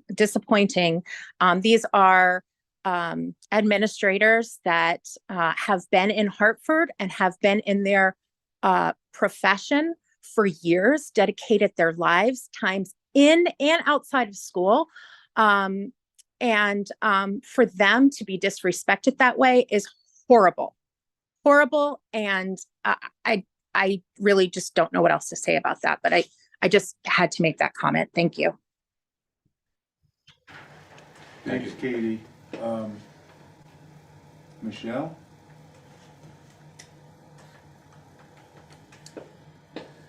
Hi, can you hear me? Yeah. Thanks for letting me share. Michelle Boleski, White River Junction. So I have a couple comments, a couple questions. Number one, I'm just really concerned about people online being able to engage with the school board. There have been issues with this format for months. Reached out to JAM, and I don't know where the problem is, but I've had my hand up and been ignored. I've had my hand up and then you can't hear me. On Monday's meeting, there was no sound. People went online, no sound. So I don't know what's going on. I know that the select board has, they make a statement and they have something on the side of the Zoom format that says if you're having technical difficulties, contact this, whether, I don't know if it's a phone number or an email, but I'm going to suggest you do that because it, especially now, people are paying attention and they want to participate. And I think it's really hard to participate from home, right? Michelle, can I speak to that for just a second? Yeah. I agree with her, but I think that it is troublesome for a person who's trying to be part of the meeting to also be the hand raiser and the screen sharer. And if that's a goal for both the school or the select board, we need to think about a person who just monitors that, because I'm sitting here with Tom who's working 18 different objects. And so him staying on top of hand raising is difficult. I got a text message, but I wasn't looking at my Sarah, Sarah, can I interrupt, please? Can I interrupt? You had somebody last year who, can you hear me now? Yeah, we can. Okay, all right. So last year Roy used to do this. So there was somebody last year. Okay, I just didn't know. Yep. There's actually a line though, and I think the people, and it depends on how the board wants to govern it, but there were people in the audience who wanted to speak, and there was I could see 3 people online with the hands raised. Well, what they have a format at the select board, and they say everyone that wants to speak will start with the people in the room, and then we'll go to people on Zoom. And usually they'll ask someone who, sometimes they do this, sometimes they don't, but they let people come up from the audience 2 and 3 times, which is kind of frustrating. What I would do is I would just, have everybody speak first, and then if they wanted to speak again. But that's just a suggestion. And I know I had a follow-up question during the bond and presentation, and I was cut off and I couldn't ask that question again. So is the bond, is that still on? Is that going to be on the, so that's one question. Is that still going to be on? It'll depend on whether the budget gets delayed or not. So the 2 financial objects will go together, either on the ballot or in the delay. Okay. All right. So then the other thing that I want to observe is that 2 times I've been to these meetings, and 2 times a board member has been super disrespectful to people who are sharing. And it's really concerning to me. And I'm, having been a former board member, I don't think it's acceptable, right, to dismiss people.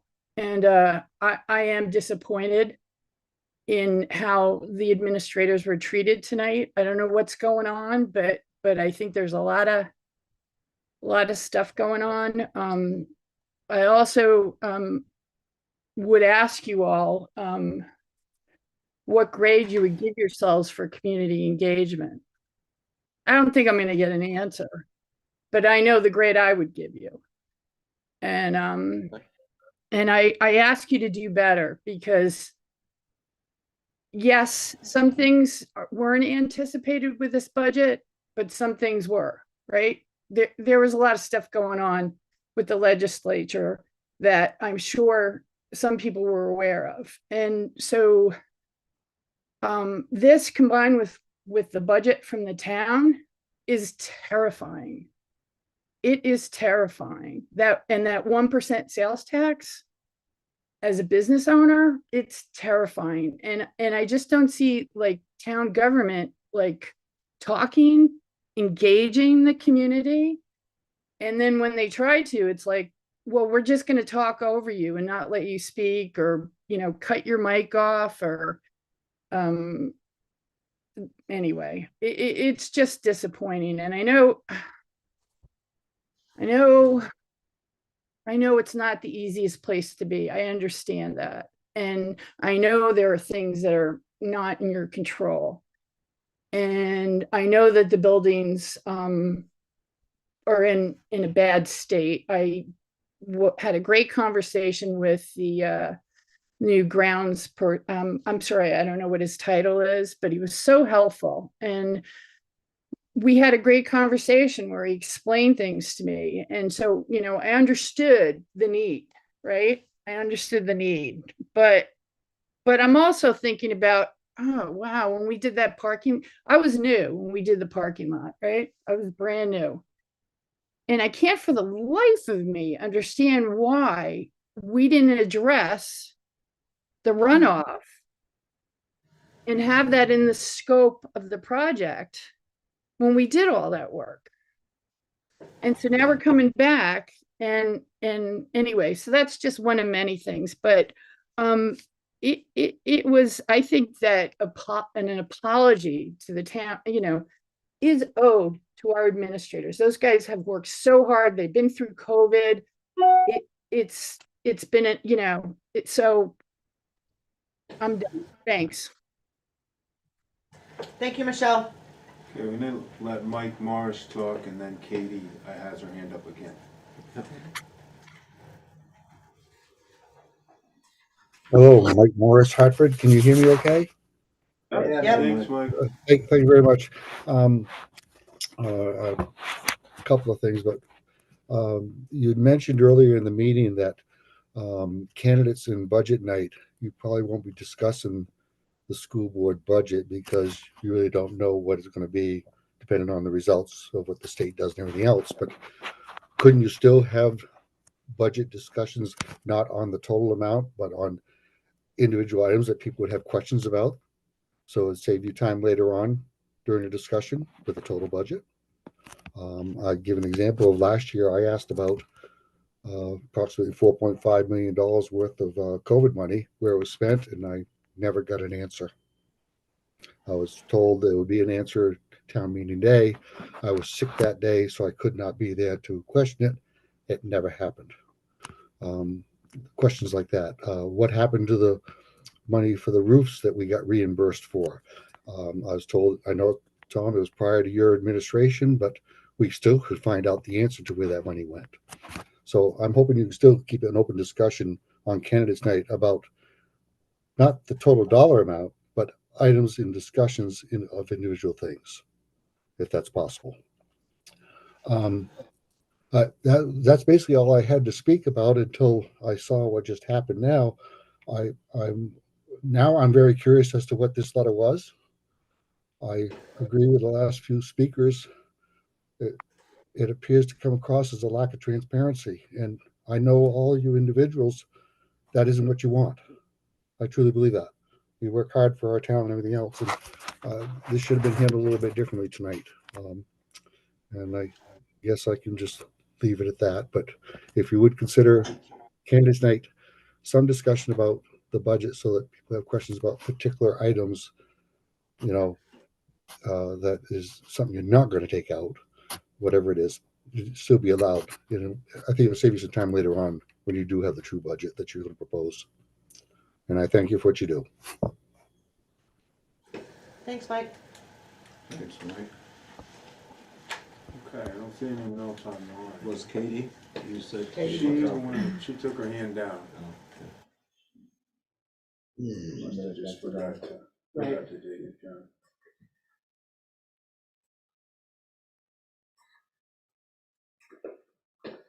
So, any other comments in the public? This has nothing to do with what just happened. I hope. Tom, that email earlier about the the middle school candidate, the link didn't work. Yeah, I fixed it. Okay. Somebody pointed that out. And so. The forms have a lot of rules behind the scenes that you don't see. So I had opened it up for people with Hartford School District email addresses, but not for anybody. So it was a quick toggle, and thank you though for bringing it up, because I don't always see it. Please. Erica Fallon. Thank you. Thanks, Erica. Grab another hand. Somebody's coming back up.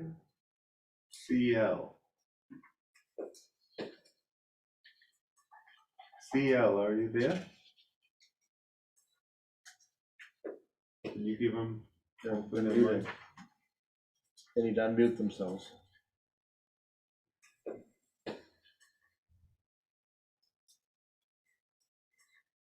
Ian went down. All right. Sorry about that. So since they're not here and I cannot address them, at least get this on the record. I was not as artful as I might have been in my comments, but the fact is the board needs to control the meeting. The board needs to be in charge of what goes on when. And that's just the fact of we need to conduct business. We are interested in a conversation, and that's what we're looking for. We have unfortunately experienced reading of multi-page letters recently, and that gained nothing in terms of our being informed of the opinion of the people who sent the letter. We'd already read it. It didn't contribute to a conversation about it because as soon as the letter was read, the people who had read the letter got up and left. We didn't engage with them, we just got lectured to. We want to engage with the people who show up to these meetings. And that is what we're trying to get. If you send us a multi-page letter, it will be read. If you wish to speak to having a conversation about the issues in the letter, that will be welcomed. But just coming, reading a letter, and then disappearing gets us nowhere in terms of engagement. And engagement is a two-way street. So that's May I respond to that? So Peter, I understand the points that you're making around being able to hold a protocol, being able to hold a process in public meeting. I've been to many of them. I've been sitting where you sit. I understand that. But number one, you invited them here. You invited them here. So folks who come and often speak in public meeting just come and they read their letter and then they get up and leave. But these are the people who are employed as staff who are under immense amount of pressure right now. And I guess what I'm saying is, I like to think about how we hold humanity in these spaces. And so what that felt like to me was not about holding humanity. And I understand, I appreciate that maybe you're reflecting on that. But that, if I had been in the shoes of those folks, and I've been working with these folks now for 3 years, it was dehumanizing to have invited them. They want to talk about something that is central to what is happening in the district right now. And yet they were told they couldn't do that. And they probably would have stayed and conversed with you. And maybe we could have, there was a way that could have actually happened. So, again, I understand, I just want to say, I just think there are ways sometimes that I understand rules and protocols, and sometimes just because we have them, it doesn't mean they work or that they're effective. And these are your leaders. These are the strongest people you have in the district right now. And I think they just wanted some grace. And, thank you. Okay, and I guess because of a couple of communication issues, the original intent of the board was to give them that open forum with the board during executive session, which was supposed to start at 5:30. Okay? I know. And somewhere along the line, it got disjointed, it got out of joint, okay? What I was trying to get to was because we have an executive session planned for the end of the meeting, would have been to ask them to stay for the executive session.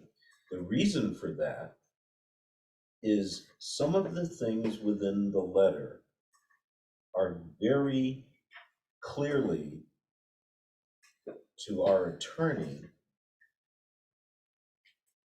covered by executive session limitation. I can't put the district at risk that way, because if someone decided to take us, to task on that violation, we're up against it. So that's what I was trying to get us to, was we have the letter, it's part of the record, would you stay? That's what I was trying to ask. But then it became a question of the desire to read the letter. The problem for me personally was there are things in the letter that are personnel related. Yeah, I understand. And when you get into personnel related issues, it's not an open session thing. And that's why the invitation was, offered in the very beginning. So, it's frustrating for everyone because, there's that difficult balance between, trying to be as reasonable as possible around those issues of, humanity, as you said, and keep us, like out of, problems, the legal type. And that's it's a delicate, balance.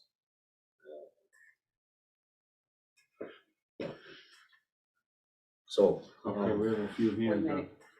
Oh, go ahead. We have a You've got few hands, hands let them up. go first. I am paying attention. Michelle and Mike again. So Michelle? Thanks, Tom. So I guess first I have to say that I've tried to have conversations with you guys and you never answer my emails. You never return my calls. You don't reply to me. So I'm kind of I'm having a hard time believing that you want to have a conversation. In any case, this was very confusing, and I think that if this was a discussion that should have happened in an executive session, that should have been communicated to the administrators. And it looks like there's a lack of communication and somebody dropped the ball, and it's unfortunate. So I will say, and I have been thinking about this for a month, I think that there's a lack of leadership. And I don't mean, I'm sorry to be cruel, but when I was a teacher, one of the things we had to do all the time was assess our performance. And, that's something we're supposed to do in the board with our monitoring reports. But, I would submit a monitoring report and I'd have people talk about the things that we need to work on, but we never work on them. And they're still happening, And so I know you're great people. Just need to take a hard look at and do some reflection and inventory on what's going on here. And again, I never got answers to my question about the charter stuff. I emailed 3 times, nobody responded. So I give up. To be honest, I give up. I don't know why I'm here, because it's painful. So take care and good luck with everything. And I don't think it's going to be fun trying to figure out this budget. And I also understand that there are a lot of factors that are out of your hands, right? And a lot of things that it is like the perfect storm, right? But we can't be reactive, right? We have to be, and that's some of the things I used to say when I was on the board. We have to be proactive. We have to do research. We have to anticipate some of the things that are going to happen. Could we anticipate COVID? No, but yeah, I remember talking about what's going to happen to the mental health of kids a couple years down the line. I knew that was going to happen. And what was said to me, oh, we're covered. We have it all covered. And look what's going on in middle school. I mean, anyway, I'm done. I don't mean to lecture. I am lecturing. Sorry about that, Peter. Take care. Thank you, Michelle. Mike? Hello, can you hear me okay? Yes, sir. Yeah, thank you. Again, thank you, Mike Morris, Hartford. I'm reacting to some of the comments that have been said now, but in your agenda, it says public comments. I feel there are people in the public that were denied making a comment tonight. That letter, I haven't seen it. You have, or they said they shortened it, whatever. They even stated they wanted the citizens to hear it, like myself. I wanted to hear it. I didn't even know about it. And now I feel like I was denied hearing that. It's public comments. They wanted the public to hear them speak. They wanted their opportunity. I'm sure they wanted to get into a discussion with you, and that could have been avoided, any discussion, so that you wouldn't break executive session rules, guidelines, whatever. I don't see what harm would have been to let them read what they wanted to read, and then you don't make any comments. But I feel the public was denied their opportunity to speak publicly. And I think that's where you as a board might have failed tonight. If you had not read the letter prior, you probably would have let them read their short letter and given them a certain time frame. But because you were privy of it prior, somehow they were denied. And I don't think that's I don't think that's the way you want to be thought of. Thank you very much again.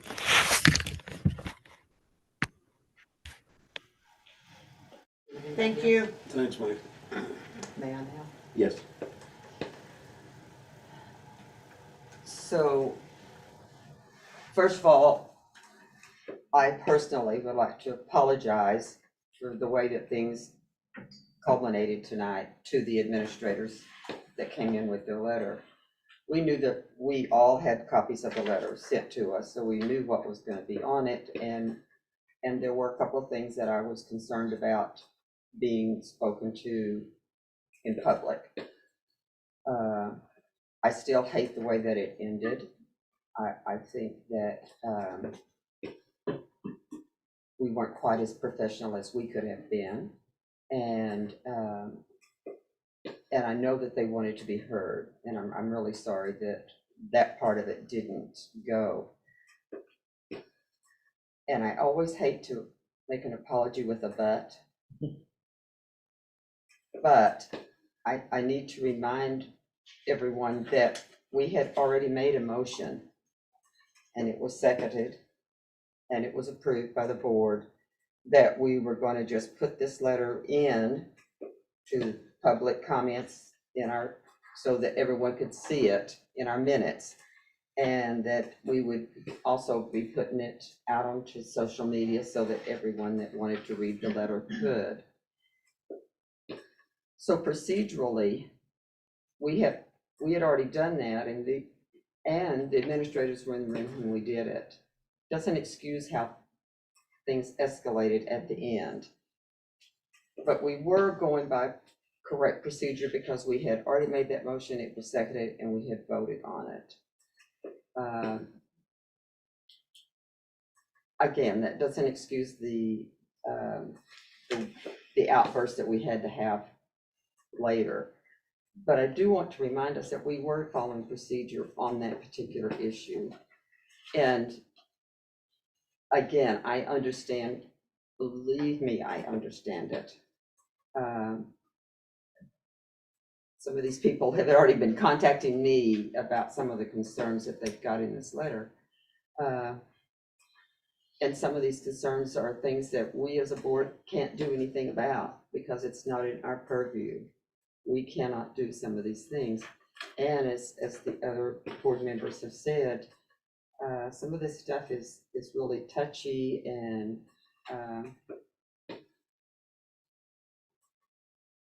dealing with personnel issues. I'm glad that we had already made that it's going to be so that everyone who wants to read the letter will be able to read it. And I wish that we could have been able to sit down and have a conversation with them, and maybe in the future that, very near future, that we can do that. I guess that's really what I had to say. I'm just really, really sorry that we had to have it end in that fashion. We're all professionals. We're professionals on the board. The people out there sitting in those chairs are professionals. And as Mary said, these people have had just as much stress and strain put on them as we as a board have. And we, trust me, we've been putting in some ungodly hours to get as much information out there as we can and get it to what we can give to you at the moment, which doesn't give everybody answers. Believe me, we don't have the answers yet either. So, but, all right. Well, the only reason I didn't, interrupt, I was feeling, the same sense. And, and still do understand. Mm-hmm. And wish we could have had it, not go the way that it went. You said it very well. And, like Mary said, when we're, dealing with things like this that, stir that level, of emotion, it becomes even more difficult, to work through sometimes, these types of situations. And I guess in trying to repair, the harm, we have to be thoughtful and intentional, about how, we do that. So it has meaning, and it has effect. Mm-hmm. And when we do go into executive session, I think that's one of the things that we're gonna have to talk about, as far as next steps. And, as, the administrators, were invited, Mary, as one of our consultants, was also invited to attend, that executive session because of her exposure to the topics that are sensitive for the last 3 years. So, that's that other piece. Yeah. Yes, Peter. So, Mary, Yes. since you called attention to my language, I've been reflecting on it. And I wish to apologize to anybody I may have offended. It was not my intention to do so. It was not my intention to drive anybody out of here. I wished to engage in them. And to the extent that I have offended anyone, I heartily apologize. I take responsibility for what I said.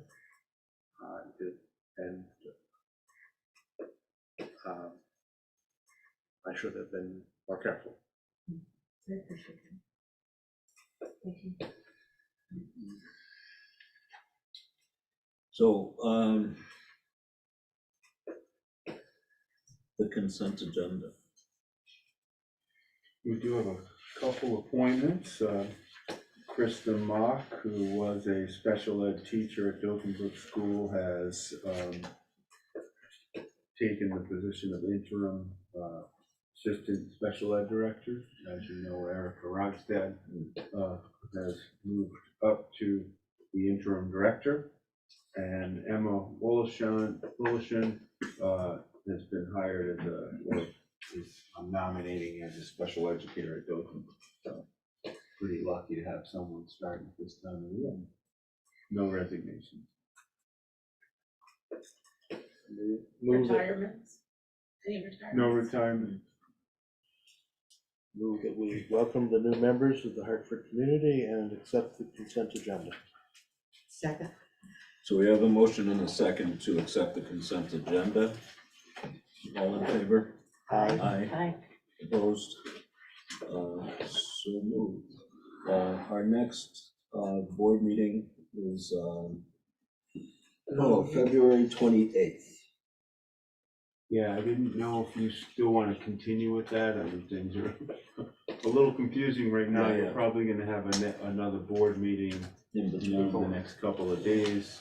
You'll have candidates night on the 26th and then Saturday, the 2nd. So I don't know if you want to continue with a meeting on the 28th or just leave it there for now or not. But I'd like to leave it there. Yeah, I was gonna say, we should leave it as a placeholder for the moment. Sorry? Oh, I'm gonna be incredibly unavailable for emergency meetings because my family is going Oh, yeah, that's on right. a very needed vacation. Yes. And so like some phone stuff might be okay, but I'm gonna reserve the right to say no. You know, which we understood, coming in, it's just like Jacob, I mean, in a normal, if there is such a thing, in the normal cycle, yeah, it would be the perfect time, for families to go, Jacob to go. I'm going next week, see? next school vacation. Yeah. And planning to go to San Diego to visit the older kid. Older kid. And that's the life part of all of this craziness we're involved in. So anyways, that being said, I know it's out of order.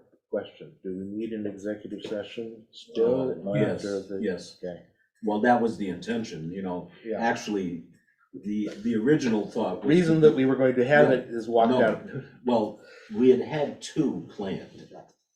The reason originally to do the one at 5:30 was so they could come and go, Okay.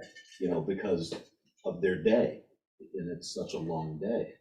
That was the thinking, if that got, between all of this budget stuff, and the rapid fire of what was going on, it got,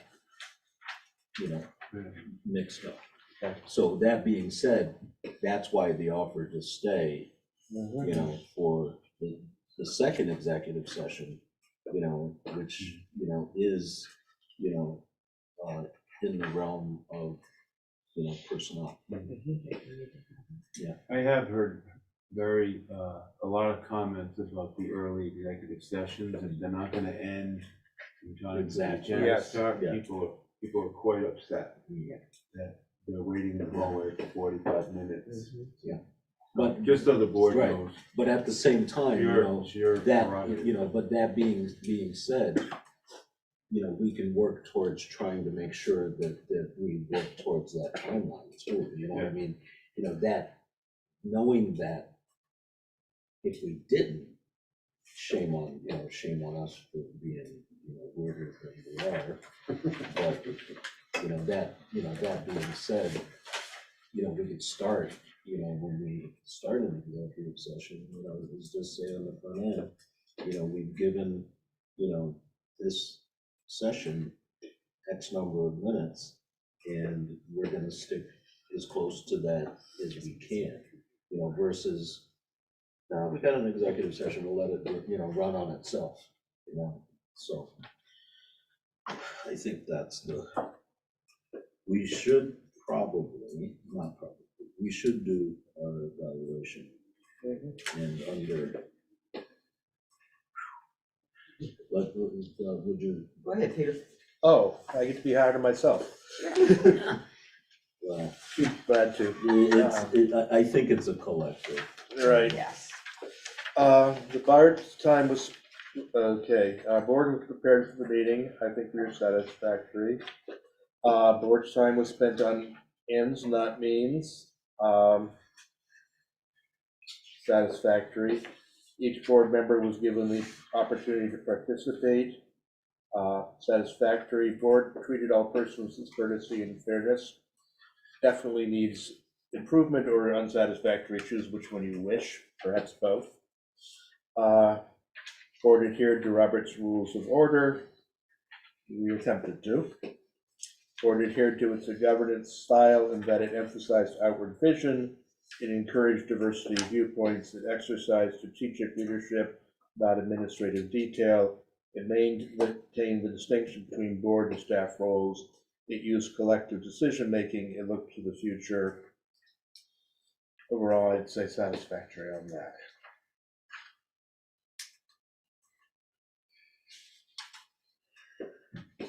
So I would agree with the, that, the segment about, unsatisfactory. And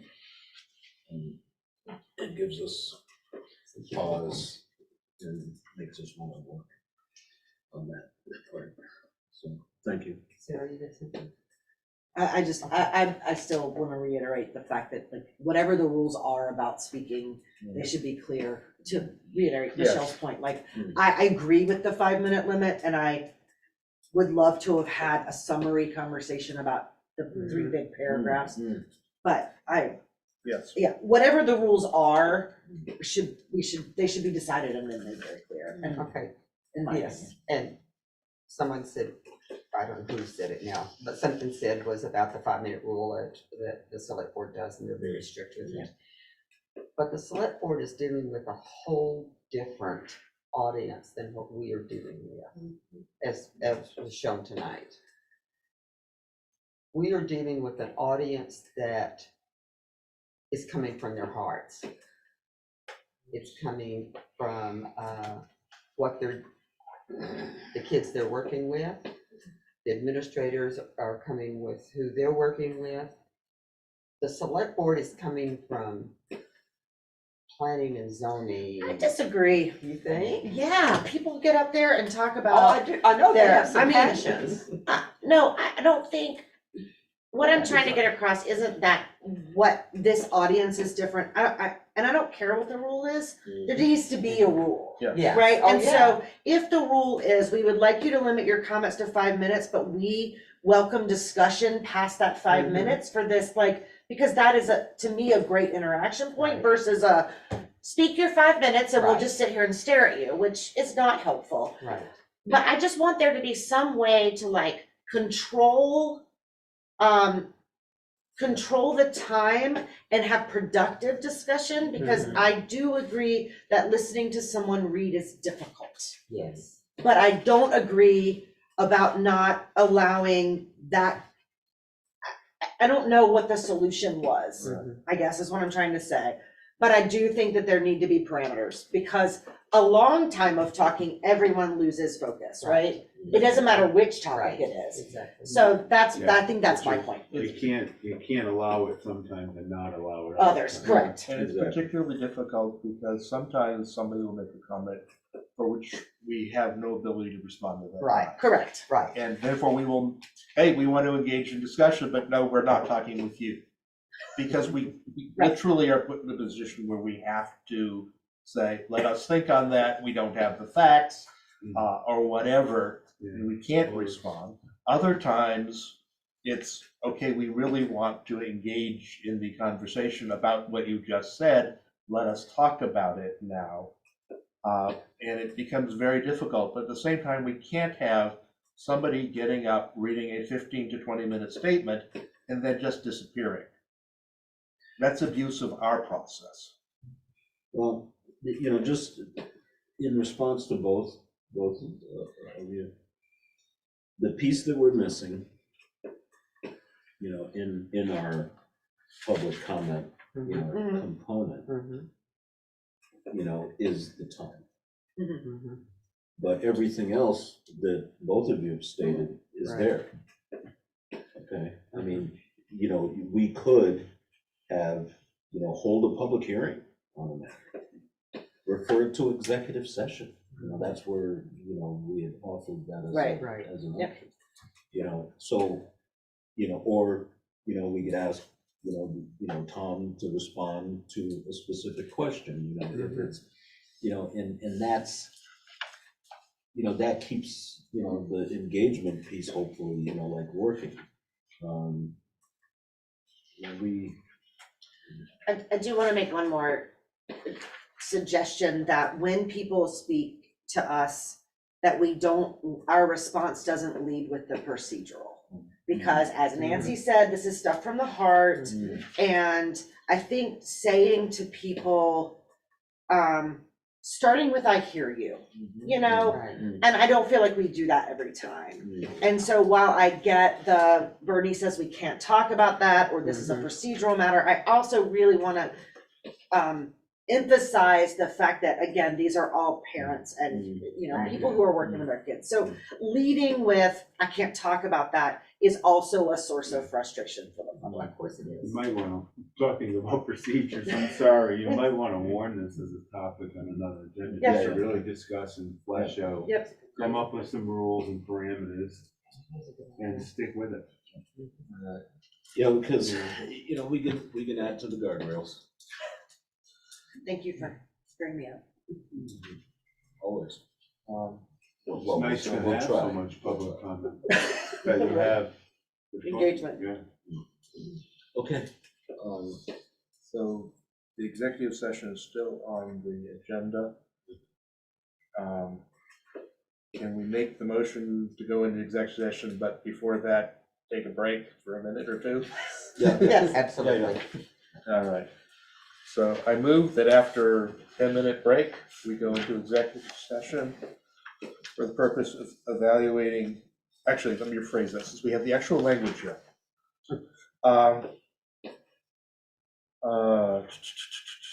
Here's the, so I move that we find that there is a need for an executive session for purposes of discussing the evaluation of a public employee. Secondly, let's actually make the votes on that. Looks like we need to do it in two. We've been compacting, so do we find that there is a need for an executive session? I need a second. Oh, second, yes, I'm sorry, I was reading. Yes, second. So there's a motion and a second to find that we have a need for an executive session. Right. And I move that we enter into the executive session for the purpose of discussing the evaluation of a public employee pursuant to 1 VSA 313A3. And the only amendment to that would be that. After 10 minutes. That, after a break, and that we invite, you know, our consultant to be there. You read the friendly A second, with amendment. Well, to start, we can, and then we'll ask you to leave for a moment, and then we'll come back and ask you to come back. Okay. So, anyways, process was. All in favor? Aye. Opposed? So moved. Remind me where the bathrooms are on this floor. That way. That Okay. way. Oh, I know where they are She downstairs, remembered. but I don't know where they are upstairs. Oh. Oh, dear. Can I see your page with the appointments, please? Absolutely not. since there's I a just 10-minute wanted- break, I wanted to. and I'm gonna leave. You wanted what? I wanted to. Actually be redacted when she puts it in, because there's stuff that needs to be redacted. Okay, No, I just wanted, no, we just can't I just wasn't discuss it. Yep. It could go out. I get it, I just wanted to Yeah, understand the point of order. yeah, exactly.